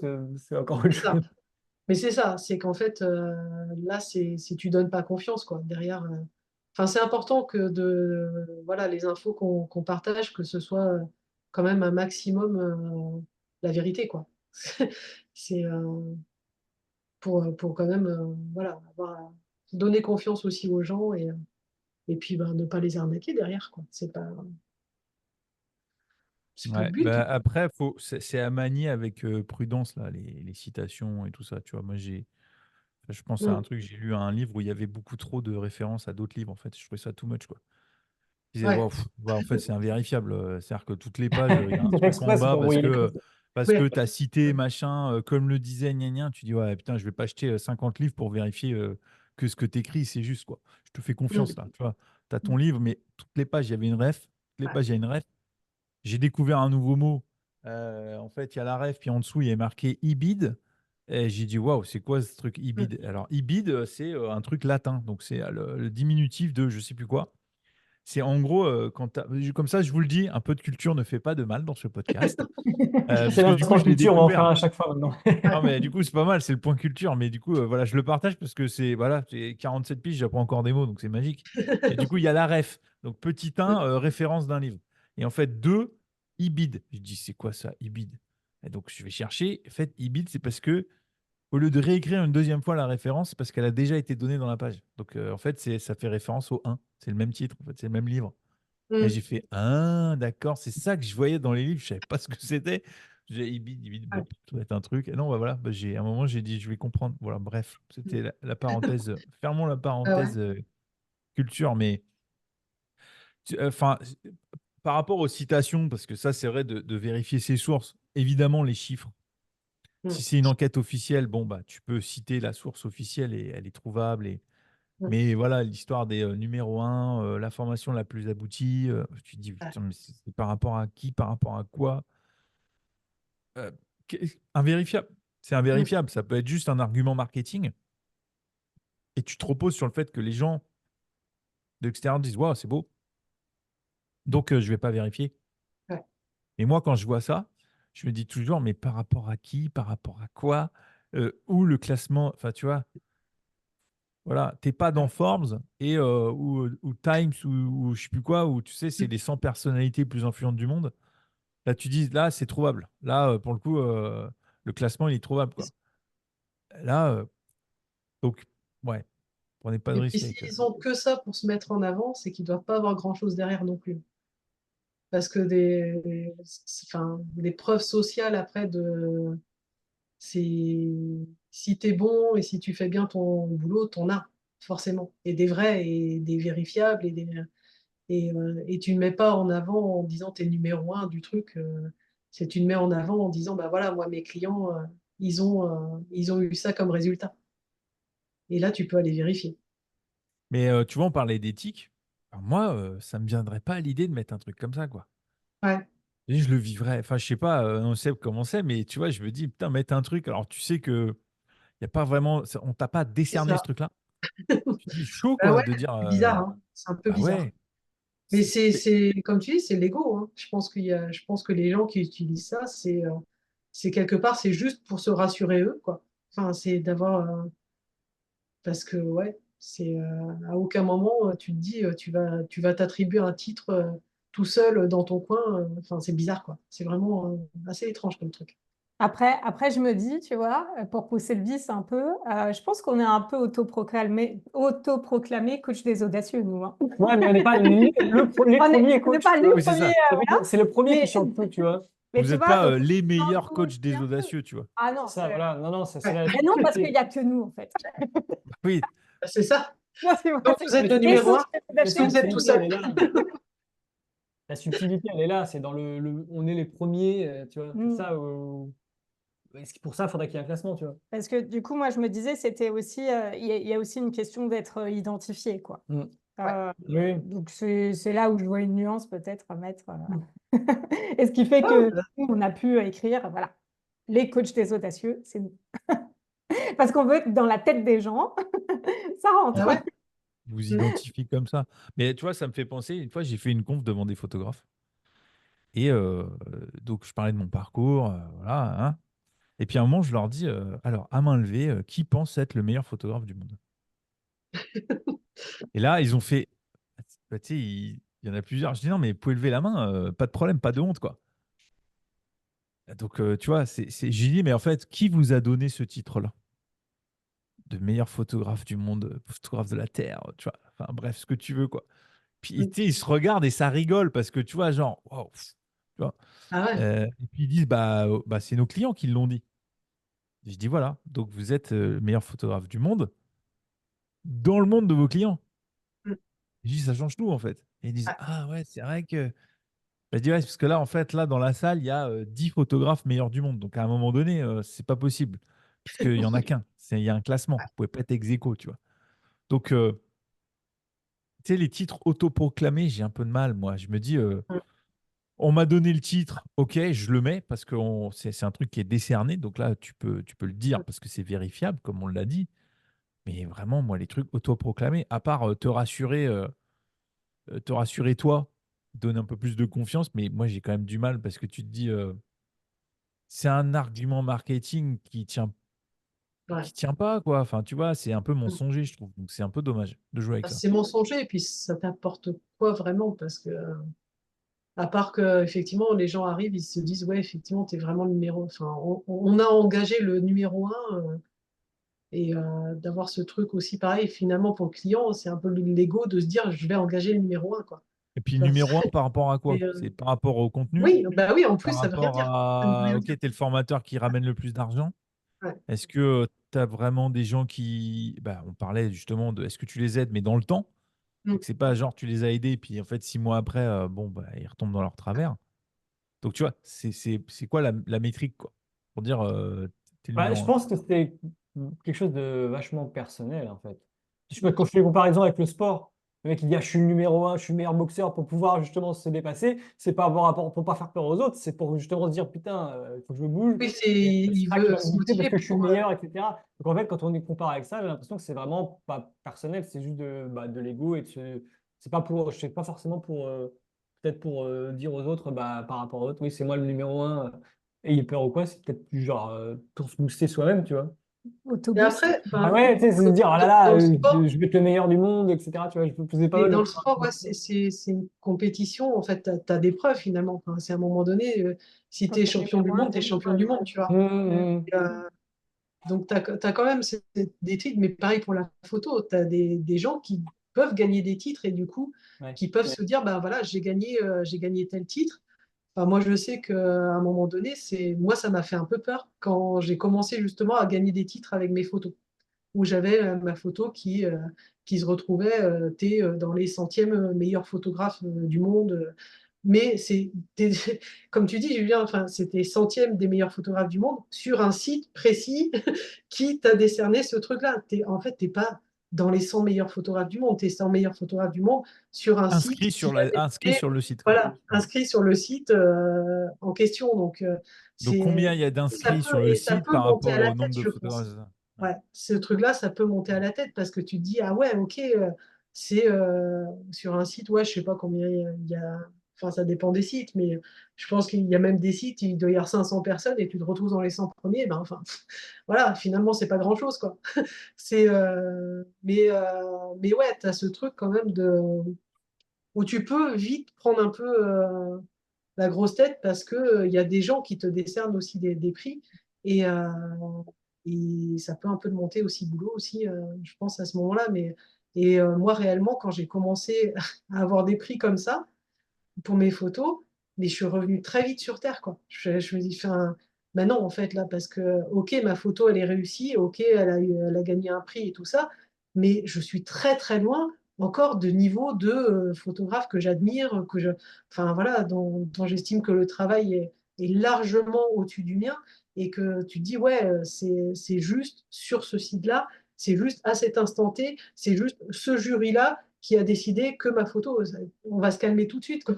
C'est, tout va bien. Enfin, et l'important, c'est quoi? C'est qu'effectivement, mes clients soient contents derrière. Parce que d'avoir gagné ce prix, c'est cool, ça fait plaisir à l'ego, ça donne confiance aussi, et c'est chouette. Mais l'important, c'est surtout le retour des clients derrière. Est-ce que les clients, eux, ils sont contents? Et ça m'est arrivé avec une photo, notamment, qui avait gagné, que j'avais, moi, partagé à un concours photo, qui avait gagné le concours photo, et les clients la détestaient. C'était une des photos, ils ne s'aimaient pas parce que c'était une photo de mariée, un couple. Et en fait, la mariée, enfin, n'aimait pas l'expression qu'elle avait sur l'image. Donc, enfin, voilà, donc il y a ce truc de faut faire un peu attention, même quand on gagne des prix. Et après, en sport, je trouve que, enfin, il y a quand même ce truc de dépassement de soi-même aussi, qui fait que enfin, voilà, tu as envie d'aller plus loin et tu as envie d'être le champion du monde. Mais là, quand tu es champion du monde, c'est pareil. Finalement, tu te dis que tu es champion du monde parce que tu as combattu contre un tel, un tel, un tel. C'est pas, t'as pas combattu contre tout. Si tu reprends l'exemple de la boxe, t'as pas combattu contre tous les boxeurs non plus. Donc, il y a un moment donné, c'est cool.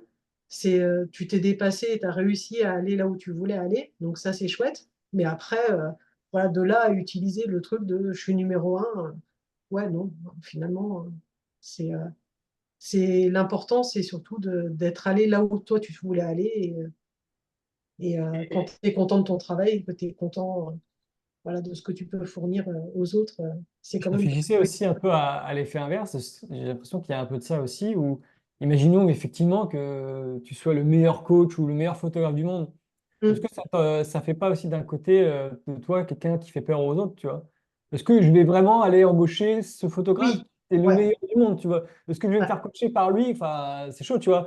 Et est-ce que d'un côté, le fait de dire ouais, je suis le meilleur, regardez, c'est prouvé, il y a un classement et tout, Ouais. est-ce que c'est pas aussi l'effet de d'un côté de faire perdre pas mal de personnes qui n'oseraient même Ah bah pas forcément, contacter, tu vois? forcément, tu fermes les portes à une certaine catégorie de gens qui justement, ouais, comme tu dis, ça peut Pas faire peur. envisageable. Tu te dis, bah Ouais. non, je vais pas aller voir C'est lui, tu vois. soit pas envisageable parce que tu te dis, bah, s'il est numéro 1, c'est qu'il doit être très cher. Ouais.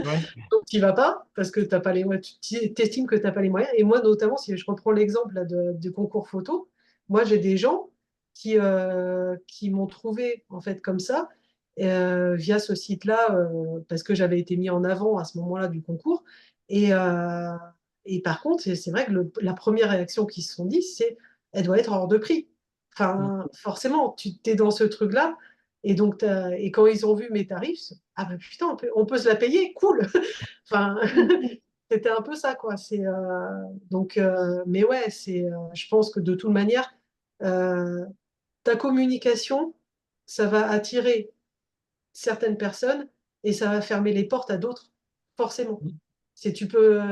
Personne ne peut plaire à tout le monde, peu importe ta communication, même, enfin, moi, quand je disais tout à l'heure que je fais plus de la communication bienveillante, qui donne le sourire aux gens et tout ça, bah, il y a des gens qui ont besoin d'avoir une communication où on leur dit bah, t'as mal aujourd'hui, t'as peur, t'as des douleurs, t'as des souffrances, il faut te sortir de là. Il y a des gens qui vont acheter ton produit parce que tu leur dis ça.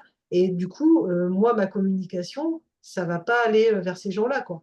C'est Et c'est le but finalement, je pense, de la ah communication, ouais, de pouvoir faire bah, le de toute tri. manière. Et quand tu Ah, dis là, ouais, par rapport aux gens, ça peut dépendre aussi du moment. Moi, il y a des moments, j'ai envie qu'on me parle comme ça, il y a des moments, j'ai pas envie qu'on me parle ouais, comme ça. Enfin, donc, en c'est fait, ça. ça permet vraiment, je pense, ouais, en fait, on parlait, enfin, on parle beaucoup là de copywriting. En fait, Oui. l'idée derrière, c'est vraiment que la personne, si elle a un besoin, puisse arriver à la solution.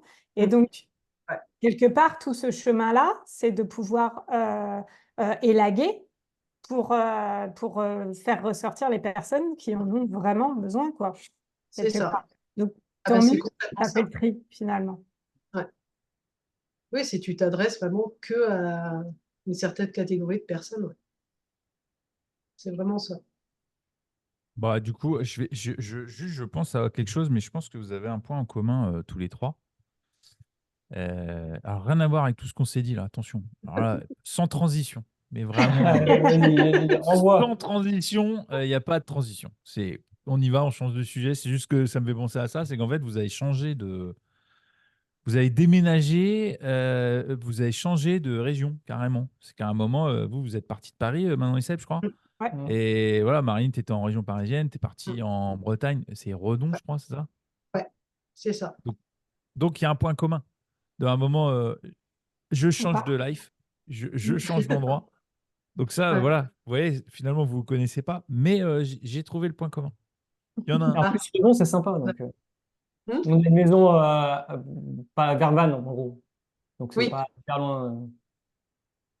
Donc, Non, Seb, ne commence pas les trucs ah, des mais gens la qui Bretagne, j'y choisissent peux les rien. endroits. Attention, parce que ça, je l'ai trop vécu. Les gens qui habitent plutôt dans le même coin, qui disent, mais tu sais, si le rond-point, là, la D14, tu prends à gauche, et après, tu as le village, là, Tu tu passes sors du devant truc. l'église. Voilà, après l'église, tu prends le petit dos d'âne et tu C'est sais, ça. voilà. Et là, tu fais, mais de quoi il parle en fait? C'est quoi la ville, Ah, la Vannes, grande c'est une ville? ville connue quand même. Redon? Non, Vannes, il dit Vannes, Ah, ouais. Vannes, j'avais pas entendu, pardon. Ah, vous êtes à Oui, Vannes? Ah, j'avais Non, pas on n'est pas compris. à Vannes même, on est à Pénerf. Pénère, Et Royal. là, ça y est. Et là, ça y est, donc là, Ah, il y a l'église. Tu vois la boulangerie, donc. Bah, Pénère, c'est une presqu'île, donc ouais, c'est plutôt Ouais, petit. Mais c'est pas là où on vit, hein. Nous, on est dans le Loiret, mais Mais ok, il y a une maison de famille là-bas. d'accord. Ouais. Ouais. Et Et c'était ouais, comment ton changement de vie là, de la région parisienne à la en Bretagne? fait, déjà ras-le-bol de la région parisienne. Moi, je suis bretonne, donc je suis partie comme beaucoup de Bretons faire mes études à Paris. Mm. Voilà. J'ai trouvé mon mari là-bas, on s'est installé là-bas, et en fait, ouais, gros ras-le-bol, ça commence à devenir vraiment n'importe quoi, trop de monde. Trop de bazar, trop. Et encore, nous, on était à un endroit, on vivait à Taverny, donc dans le Val d'Oise, et on avait la forêt derrière chez nous et tout ça, donc on n'était pas non plus dans une ambiance ville à fond, et on était quand même assez bien. On avait une petite maison avec un jardin et tout, donc on n'était pas les plus malheureux, mais l'ambiance, en fait, on n'en pouvait plus et envie de changer de vie et d'avoir une vie qui nous corresponde plus, quoi. Je pense que c'est beaucoup ça. Et donc, on a commencé à réfléchir où on pourrait aller vivre. Et en fait, on est passé à Redon complètement par hasard. En revenant de vacances, on a fait un arrêt parce qu'on a crevé de la route. Et on s'est arrêté à Redon. On a pris une nuit d'hôtel là et on a passé la journée. On a visité la ville. On s'est dit, bah, c'est là. On va venir. Ça sera ici. Et donc, on s'est pris 15 jours de vacances. On a cherché, on a appelé toutes les agences immobilières du coin, trouvé notre maison. On avait 15 jours pour la trouver. Et on a trouvé la pépite, vraiment la maison qui nous correspond complètement. On est, nos voisins sont hyper cool. On est dans un petit village tranquille.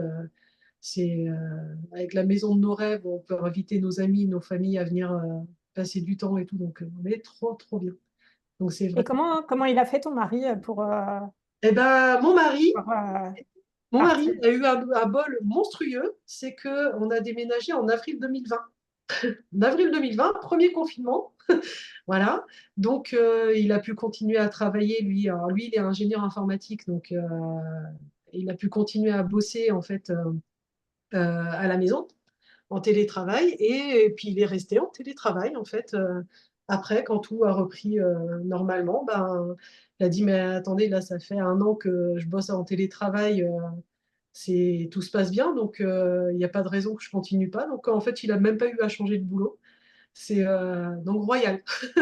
Donc finalement, lui, le Covid a été plutôt bénéfique, mine de rien, parce que ça a permis ça. Parce qu'au départ, il avait commencé à chercher du boulot c'est en Bretagne. Alors, c'est vrai que c'est compliqué parce que les entretiens d'embauche, c'était quasiment, on lui proposait une fois et demie, voire deux fois moins que ce qu'il gagnait à Paris, quoi.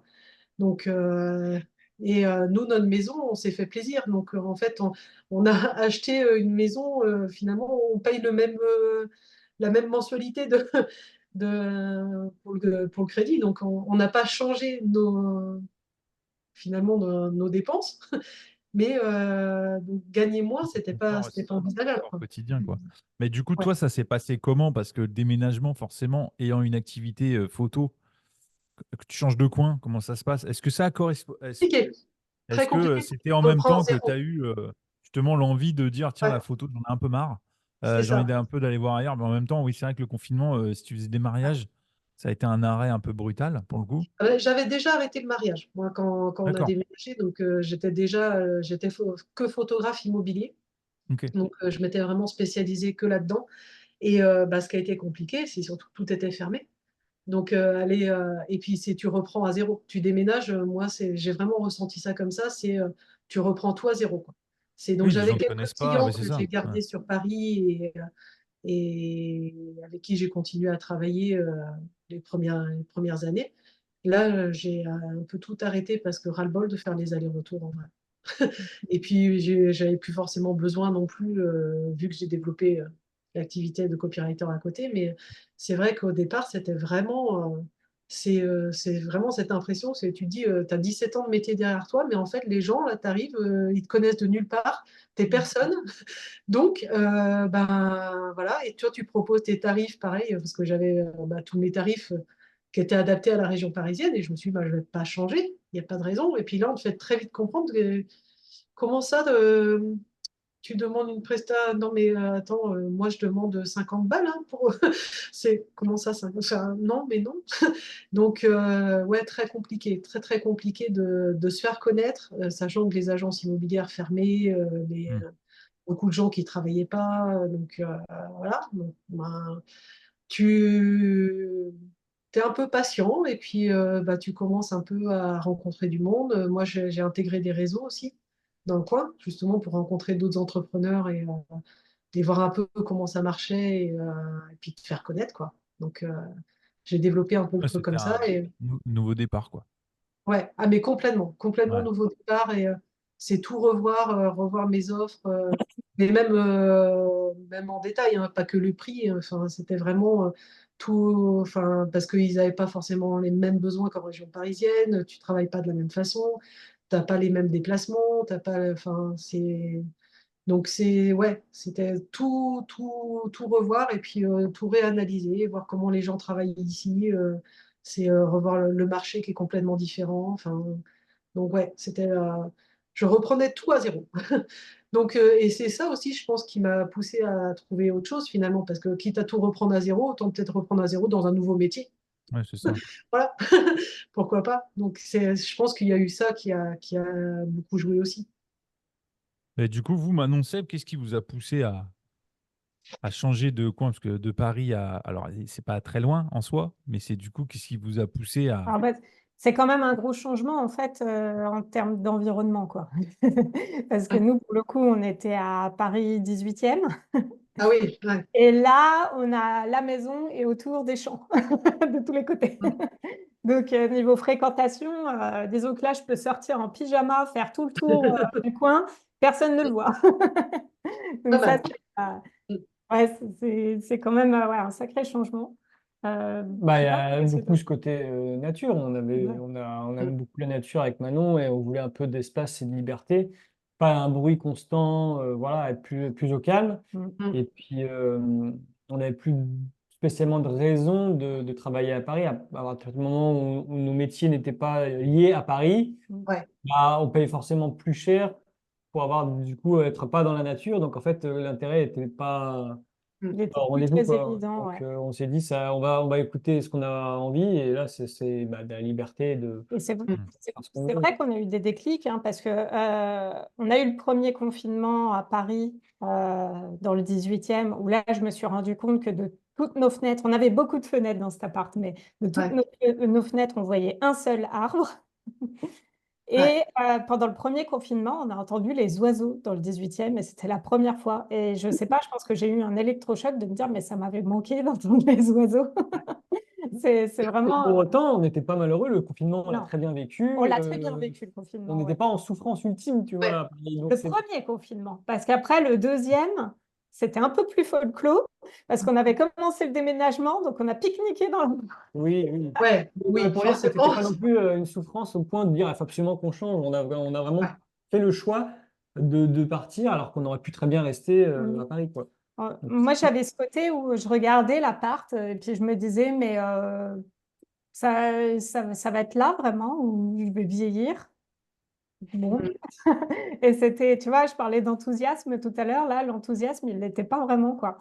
Ouais. Et, euh, et pourquoi on s'est retrouvés ici? C'est un peu par hasard, c'est qu'en août 2020, on était de passage dans la région pour aller voir des amis qui ne pouvaient pas nous héberger. Et du coup, mon oncle qui habite dans le coin nous a proposé de nous héberger. Et il nous a, ce week-end-là, montré tout content de lui une rénovation qui venait de terminer parce qu'il était dans le bâtiment, il est retraité maintenant, en disant, ah bah ça, je le louerai à ma retraite. Et c'est sur le chemin du retour, on s'est dit, mais Hmm. est-ce que ce serait pas l'opportunité, parce qu'on était déjà chômeurs tous les deux à ce moment-là, parce que moi j'avais arrêté mon contrat à la région Île-de-France et puis Sébastien, il avait été licencié de sa dernière boîte de boulangerie. Et donc, on s'était dit, bah, en termes de preuves à apporter, là, bah, on n'a plus les fiches de paye régulières depuis peu, mais quand même, quoi. C'était Ouais. pas idéal vis-à-vis d'agences ou de choses comme ça. Donc là, comme c'est le tonton, bon, il n'y a pas d'histoire de caution, de trucs comme ça, quoi. Donc c'est comme Ouais, ça c'est- qu'on est arrivé là, dans une région qu'on connaissait pas plus que ça. Non, Mm. non. Mm. Bah là, Ouais, moi, mais j'allais dire le challenge du moment, puisque là, pour le coup, moi, ma maison est trop grande. C'est un problème de riche, mais ma maison est beaucoup trop grande. Maintenant, les enfants sont, ça y est, ouais. les enfants sont plus à la maison. Les deux enfants, on a déménagé le deuxième. Donc là, ça y est, on est un couple sans enfants. Et du coup, la maison est trop grande. Et donc, voilà, c'est vrai que l'environnement, ça, c'est un vrai sujet qui me questionne, puisque moi, je suis ici bah, la plupart du temps, à part quand je suis en Mm. rendez-vous à l'extérieur. Parce que c'est vrai, comme disait Seb, c'est vrai qu'avec une connexion Internet, maintenant, tu peux travailler. C'est vrai que le Mm. Ah bah coaching, oui. à part si tu fais du présentiel, la plupart du temps, c'est des gens qui sont un peu partout en France, voire Mm. à l'étranger. Bon, c'est vrai que mon bureau, il est bien. Mais en fait, si j'avais le même bureau dans une maison plus petite, ça m'irait bien aussi, en fait. Mm. Mais en attendant, parce que forcément, ça se vend pas comme ça, les maisons, je ne suis pas locataire. Donc, j'essaye de faire d'autres choses au quotidien pour me rendre le quotidien agréable. Donc, mais je vois très bien l'idée de. J'en ai marre. Là, c'est vrai que comme j'ai arrêté la photo, j'ai plus d'attache. J'ai plus mon Mm. studio, il est juste en dessous du bureau. Enfin, il est au rez-de-chaussée. Et j'y passe. Et forcément, oui, je me dis, ah, et j'ai vécu quand même des beaux trucs là-dedans, mais j'aimerais bien, voilà, changer la campagne. Ça, pour le coup, je vous rejoins avec ça. Moi, Ah ouais, ouais, j'ai habité en ville tout le début jusqu'à ouais, 2000. On a déménagé en 2011. Alors, au moment où on enregistre, on est en 2024. Donc, ça fait 13 ans. ouais. On était dans un appartement qui était grand, mais du coup, il fallait prendre. Enfin, c'est compliqué pour sortir. Donc, la campagne, je valide à 2000% d'aller se promener dans les chemins. Enfin, c'est vraiment un truc, la nature. C'est vraiment le truc que je veux retrouver. Euh, Maintenant, je comprends l'idée de changer d'environnement. Justement, c'était ça voilà. Le changement de vie pro est en train de se faire. Du coup, j'aimerais bien coller le changement d'environnement avec, pour le coup, Mm. puisque c'était un peu lié, là, vos histoires à tous Oh, les quand trois. même, ouais. Mm. Là, du coup, je change un peu d'orientation pro, mais je suis dans le même environnement pour l'instant. Donc, j'essaye de me le changer, justement, parce que la solution n'est pas de m'en séparer pour l'instant. En tout cas, c'est pas d'actualité. Donc, voilà. Donc, je comprends l'idée de trouver un endroit où on se sent bien, quoi. Mm. Mm. Eh bien, écoutez, les amis, beau partage, mais vous voyez, ça fait 1 heure et demie qu'on est ensemble déjà. Ça Et ouais. passe quand on Ça passe échange et qu'il y toujours a. trop vite. Mais oui, c'est ça. Mm. Donc, on va arriver à notre partage traditionnel de fin de podcast sur à voix haute, c'est les coups de cœur, où chacun va partager un coup de cœur du moment. On y est, donc c'est comme d'hab, qui veut commencer au Alors moi, je choix. veux bien, mais pour le coup, c'est très particulier parce que là, on part dans un truc. En fait, c'est pour mon anniversaire, mon mari qui m'a offert un film avec Daniel Radcliffe, alias Harry Potter, pour ceux qui connaissent pas les noms des acteurs. Euh, le film s'appelle Swiss Army Man. Et alors, je raconte rien sur le film parce que c'est une pépite ce film-là, mais c'est le genre de film mais déjanté où tu t'attends pas à voir Harry Potter dans, dans ce genre de situation. Et franchement, à découvrir, mais voilà. J'ai pas envie de raconter du tout parce que moi j'aime bien ne rien savoir sur un film, même pas, parce que des fois, c'est vrai qu'on raconte juste le début, parce que ouais, mais c'est juste le début. Non, non, là je pense que c'est le film qu'il faut découvrir. C'est une pépite. Au niveau émotion, on passe de tout à rien, hein. C'est très bizarre. Et en Ascenseur fait, émotionnel. ah ouais, non, ouais, il y a de tout. Il y a un mélange de tout là-dedans. Et Daniel Radcliffe, je trouve que c'est un acteur, mais qui est complètement, enfin, c'est hallucinant en fait quand tu vois les films qu'il a pu faire après Harry Potter, mais à chaque fois il a des rôles. mais c'est Ah c'est bah, il un grand s'éloigne malade, je d'Harry Potter. pense, ce Ouais, mec. ouais, c'est ça. Hein? Ouais. Ah oui, Il pour le s'éloigne coup, d'Harry c'est Potter. très, très, on n'est plus, Très, très non, éloigné. Tu peux ouais. redire le titre du film? Alors, c'est Swiss Army Man. Alors, je suis désolée, mon accent anglais. Euh, Swiss, Swiss Army Man. Euh, T'embête et pas. ouais, Alors, si les ouais. gens n'ont pas suivi le nom Swiss Army Man, je remettrai le lien dans la fiche Ok. des coups de cœur. T'inquiète pas. Et franchement, enfin, voilà. Ça faisait longtemps que j'avais pas vu un film que j'avais pas l'impression d'avoir déjà vu 10 fois aussi. Donc, ça fait du bien. Un peu parce que là, c'est un film qui ressemble à aucun autre film. Donc, vous pouvez y aller. Par contre, accrochez-vous à votre canapé quand même. Un peu. On sent Aucun souci. la copywriter, comment on dit quand c'est une Writer? Copywriter, je veux pas de. copywriter quand même. C'est. Ça a Ouais. donné envie là. Il est encore à l'affiche. Il est Ah, sorti c'est quand pas le du tout film? au C'est cinéma. un Alors oui, Ah non. parce que nous on est des vieux et on s'offre DVD. encore des DVD. Ah, ok, d'accord. Ok, c'est un Pardon, film. D'accord, ok. Ok, c'est pas un film cinéma, il c'est n'est un pas film avec récent. Daniel Non, Radcliffe, pardon, mais c'est pas un film qui vient Il de est sorti d'accord, en sortir. ok. cassette, je crois. Donc soit VOD, soit Ouais. cassette C'est vrai. VHS. Ouais, Vous allez au, ouais, voilà. En vous allez au VHS, en vidéoclub VHS, on doit le et, trouver. Ouais. et vous allez au vidéoclub louer la cassette VHS pour Exactement. samedi soir. Et vous la remettrez dans la boîte de S'il vous retour plaît, ouais. cassette.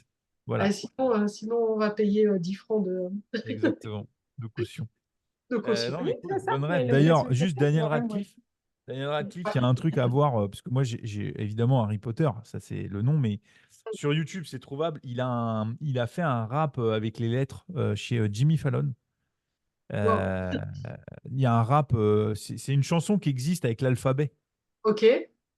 Et donc, il l'a fait d'un trait, et puis plus il chante, plus ça s'accélère. Et donc, la chanson est comme ça, et en fait, il la tient Ouais. jusqu'au bout, quoi. Et donc, Ah elle oui, est j'ai vu ça. trouvable sur Ah, YouTube. j'ai pas vu, moi. Faudrait que je regarde. Ouais. Voilà. Donc, bah, je mettrai dans les refs en dessous, dans Ok. la fiche, là, je mettrai le lien. C'est téléchargeable en description du podcast, que ce soit sur les plateformes ou sur YouTube, vous trouverez tout ça. Donc, qui veut partager le sien de coup de cœur, Manon, Seb? Eh ben, alors moi, mon coup de cœur du moment. Alors, pourquoi je me suis dit que j'allais le dire en coup de cœur, c'est parce que tous les midis, j'en réclame. Donc, c'est que on regarde en ce moment Good Doctor, qui est sur Netflix, où c'est l'histoire de... Ah, moi, j'en vais raconter le début, hein. Oui, C'est oui, vas-y. l'histoire d'un jeune chirurgien autiste qui est interne dans un hôpital, quoi. Et ce qui est assez rigolo, c'est que j'ai toujours eu un peu de mal, moi, avec tout ce qui est rapport au sang et tous ces trucs-là. Je peux vite avoir les étoiles et tout ça. Et donc, c'est la thérapie par la confrontation. Je ne sais pas comment on dit ça, mais en gros, un petit peu chaque midi, là, à table d'opération, et ça va. C'est pas que des ovaries. Mais non, non, parce que bien sûr, il y a tout le cadre. Et en tout cas, enfin, je savais pas trop quoi partager comme coup de cœur. Et je me suis dit, mais regarde juste ton quotidien. Alors, en ce moment, tous les midis, tu réclames un petit épisode de Good Doctor. C'est que c'est un coup de cœur, c'est tout, Ouais, quoi. ouais. Donc voilà, j'ai rien de plus à dire dessus, si ce n'est que je trouve je trouve que ça fait un bon petit bol d'air le midi pour avoir une vraie coupure quand on mange. Voilà. Donc, c'est pareil, l'acteur, Freddy Oui. Sizemore, Et il justement, jouait tiens, c'est dans, rigolo. il jouait dans Ouais. Arthur et les Minimoys. Eh ben ouais, là on parle d'acteurs qui ont été connus tous les deux très jeunes Ouais. et très connus, je pense Daniel Radcliffe encore plus, mais Hmm. et qui ont dû se réinventer. Et justement, dans ce rôle-là de Good Doctor, alors je suis désolée, j'ai pas son nom à l'acteur, je m'en souviens plus, mais il a vraiment réussi à se réinventer. Tu parles du En nom du tant que- personnage ou le nom de l'acteur qui joue L'acteur qui joue Sean c'est dans Good Doctor, Freddy le personnage. Sizemore. Comment tu dis? Freddy Sizemore, c'est pas ça? Ok, mais je sais pas en fait, j'ai pas regardé. Mais juste, je sais qu'il était très connu enfant pour l'avoir vu dans plein de films. Et Alors, là où je le ce qu'on trouve va très faire, et on fort fera dans un Good disclaimer. Doctor, Si je me suis trompé dans le nom, dites-le en commentaire parce que du coup, là, je le fais un peu de tête, mais je crois que c'est ça. Je sais que cet acteur-là parle très bien français. Voilà, ah, il a fait des interviews en français. Tu dis, waouh, en fait, il parle super bien Ok. français, quoi. je me suis Ouais, pas encore assez renseignée sur lui, tu voilà. vois. Mais juste, je me Euh, suis dit, je sais que c'est un grand défi pour ces acteurs-là. C'est ça, Ouais, c'est son c'est nom. Freddy Highmore. Freddy Highmore. Highmore. Ah, il est mort. Ok. Ouais. confonds. Sizemore, c'est Tom Sizemore. C'est un autre acteur qui est décédé il n'y a pas longtemps. Mais j'étais Ouais. pas loin. J'avais 99 On en parlait 99%. pourcentage. En pourcentage, hein. Ouais, Vérifie encore un qu'il était sûr, pourcentage ça. autoproclamé. J'avais 87% du nom. Et c'est vrai que c'est fascinant Sizemore, c'est ça. comment adultes, ils ont réussi à se réinventer, même s'ils auront des étiquettes, Daniel Radcliffe encore plus, qui leur seront collées Je à la pense qu'après Swiss Army Man, non, tu oublies Harry Potter. Je pense que je sais même pas si je pourrais regarder à nouveau Harry Potter là tout de suite. Ça ferait peut-être un peu mal. Ah ouais, non, c'est particulier. Ouais, mais il a des films vraiment déjantés.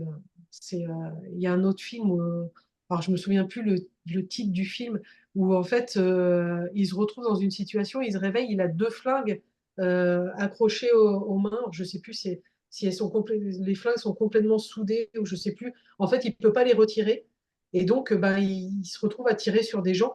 Enfin, c'est à quel moment il y a un scénariste qui a eu cette idée-là, en fait?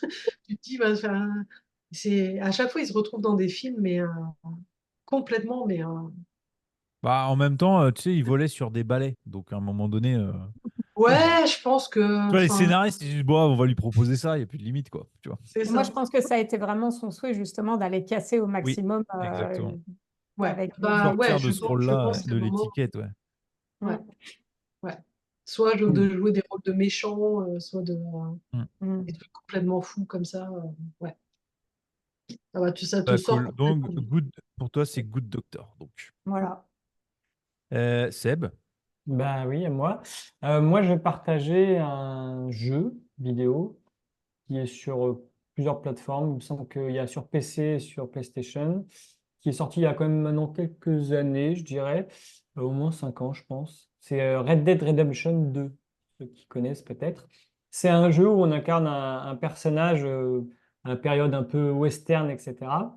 Et en gros, c'est dans un monde ouvert où on peut faire un petit peu tout ce qu'on veut. Et ce qui est particulier dans ce jeu-là, c'est qu'il a demandé beaucoup de temps pour être développé et que l'IA est très présente dedans. Et en fait, c'est un monde où on fait ce qu'on veut. En fait, on peut être soit gentil, soit méchant, on peut braquer des banques, faire tout ce que tu veux, ou alors sauver des gens, etc.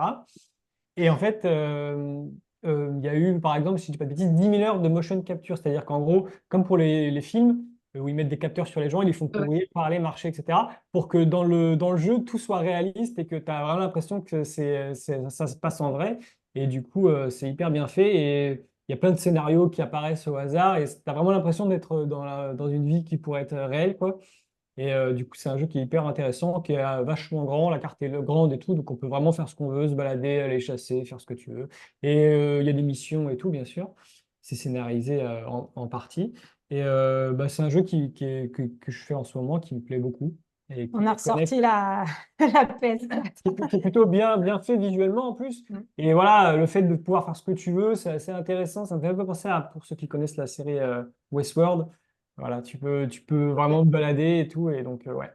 Et le fait qu'il y ait beaucoup de gens qui ont travaillé sur les dialogues, etc., c'est vachement bien fait. Par exemple, quand tu discutes avec une personne et que tu t'écartes d'elle, la personne parle plus fort et du coup, pour que tu l'entendes, etc. Il y a Un tu niveau vois, de il détail y a un qui est niveau de détail qui est assez. assez intéressant, tu vois. Mm. Et voilà. Et ça me fait penser, je me dis, mais dans quelques années, qu'est-ce que ça va être? Parce que là, on parle déjà d'il y a 5 ans, comme on en parlait avec Morgane Février, c'est un monde dans l'évolution ouais, de l'IA en c'est quelques ça. années. Je me demande ce que ça va être d'ici peu. Enfin, s'ils en font un jour un numéro 3. En tout cas, ouais, c'est vraiment un jeu que je trouve aussi apaisant. C'est pour ça qu'on l'a remis dans le salon, parce que c'est notre pièce de vie où je suis le plus en plus, parce que j'ai mon point bureau. Et quand il est dans cet univers-là, moi, je regarde, je sais pas, je trouve que c'est un côté vraiment, on sort, on va ailleurs, quoi. Et moi, ce qui me plaît vraiment, c'est vraiment que tout est possible dans le sens où c'est bien fait. Par exemple, il y a des clips qui sont faits, qui ont été montés, où il y a des trucs assez improbables. Par exemple, à un moment, il y a une scène où tu peux tirer en l'air pour faire peur à quelqu'un, tu vois. Et dans le jeu, il y a vraiment tout est réel. C'est-à-dire qu'il y a des oiseaux, etc. Et le mec, au moment où il tire en l'air pour faire peur à quelqu'un, et il y a un oiseau qui passe au-dessus. Et du coup, il tue l'oiseau qui tombe devant la Ce qui n'était pas caméra. C'était prévu. pas prévu du tout, mais c'était la probabilité, tu vois. Et c'est que des trucs comme ça où tu dis, waouh, et du coup, ça fait assez réel et c'est assez cool. Donc, ouais, pour ceux qui connaissent, je pense que la plupart des gens connaissent quand Oui. même. Oui, Mais c'est quand si même vous ne assez connaissez Ouais, pas, cool. regardez sur Internet, il y a des vidéos, c'est sympa et ça vaut vraiment le coup de passer un bon moment. Donc voilà. eh ben, cool. Mm. Bah, du coup, moi, je vais conclure. Alors, le coup de cœur du moment, c'est plutôt un artiste, c'est Artus. Artus. Alors, Artus, moi, je le suis depuis waouh, longtemps. C'est-à-dire depuis le début. En fait, le grand public l'a découvert dans l'émission de Laurent Ruquier. On ne demande qu'à en rire. Et on a vu son spectacle. C'était Duel à David et Jonathan. Un truc un peu western, tout ça, à Avignon. Et là, je l'ai vu sur scène dans son dernier spectacle One Man Show, tout seul, là. Et évidemment, le film, un petit truc en plus, là. Et évidemment, au moment où on se parle, là, je crois que le film a dépassé les 3 millions d'entrées. Je suis sorti du film enthousiasmé, j'ai beaucoup rigolé, c'est émouvant, c'est de la fraîcheur, quoi. Je me dis, waouh, ça fait du bien un film comme ça. Parce qu'il aborde évidemment le handicap de manière simple, en fait. Il n'y a pas de jugement, il n'y a pas tout ça, donc ça en devient très humain et très drôle. Donc, et puis, il a une démarche là actuelle enfin, en tout cas, il en parle très bien. Enfin, voilà, je trouve que il s'est engagé sur plein de choses et je trouvais c'était un bon retour aussi. Il est devenu parrain des Jeux paralympiques. Donc je trouvais ça top. Euh, voilà, je trouve que le succès qu'il a est mérité parce que voilà, il a fait ce qu'il fallait. Donc voilà, mon coup de cœur du moment, c'est Artus. Voilà, j'ai entendu des interviews de lui. Il y a évidemment lui en télé, c'est un très très bon client en télé. Il est très à l'aise dans les interviews et il est très naturel. Il n'hésite pas à chambrer les gens qui les interrogent en plateau et tout ça. Mais j'ai écouté des interviews un peu plus sérieuses et c'est assez profond ce qu'il raconte. Donc voilà, ça m'interroge toujours de connaître un peu les artistes au-delà de ce qu'on voit à la télé. Donc voilà mon coup de cœur. Artus, le one man, s'il reste des places, allez-y parce qu'il y va fort, fort, fort, fort. Il y va très fort sur scène. Bah d'ailleurs, il est sur scène, il dit alors surtout ne filmez pas parce que si vous partagez des extraits du spectacle, c'est fin de carrière pour moi. Voilà. Donc il y va très très fort, mais c'est très très drôle. Donc ça passe. Donc voilà. Donc le film, il est à l'image quoi. Donc c'est top. Voilà. Eh bien, écoutez, les amis, on arrive au bout de l'épisode ensemble. Merci encore à tous les trois pour les partages, les discussions. Voilà, ça a emmené à pas mal de réflexions et tout ça. Donc, Marilyn, merci d'avoir accepté notre invitation. Merci beaucoup. C'était trop bien.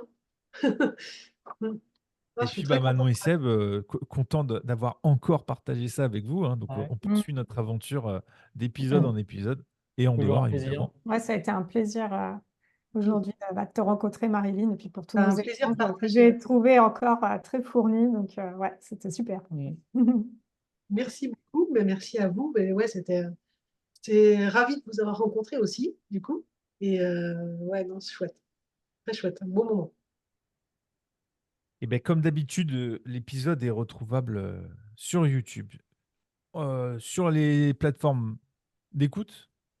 Et puis évidemment, on n'est pas contre des partages, des commentaires, des likes. Dites-nous ce que vous en pensez.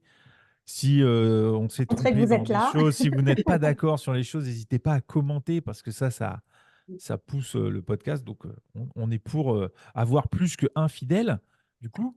Et donc, Connu. bah, on espère en avoir d'autres, hein. Pour le coup, nous, on continue parce que la base, et c'est ce qu'on se dit à chaque fois, c'est tant qu'on reste dans le plaisir de le faire, on continue. Voilà, c'est le moteur du podcast. On verra le futur, c'est ça. Mais en tout cas, nous, tant qu'on prend du plaisir à enregistrer les épisodes, à faire ces interviews, ces discussions, on continuera à le faire. Donc, eh ben, merci à tous les trois et puis on se dit à bientôt pour un nouvel épisode.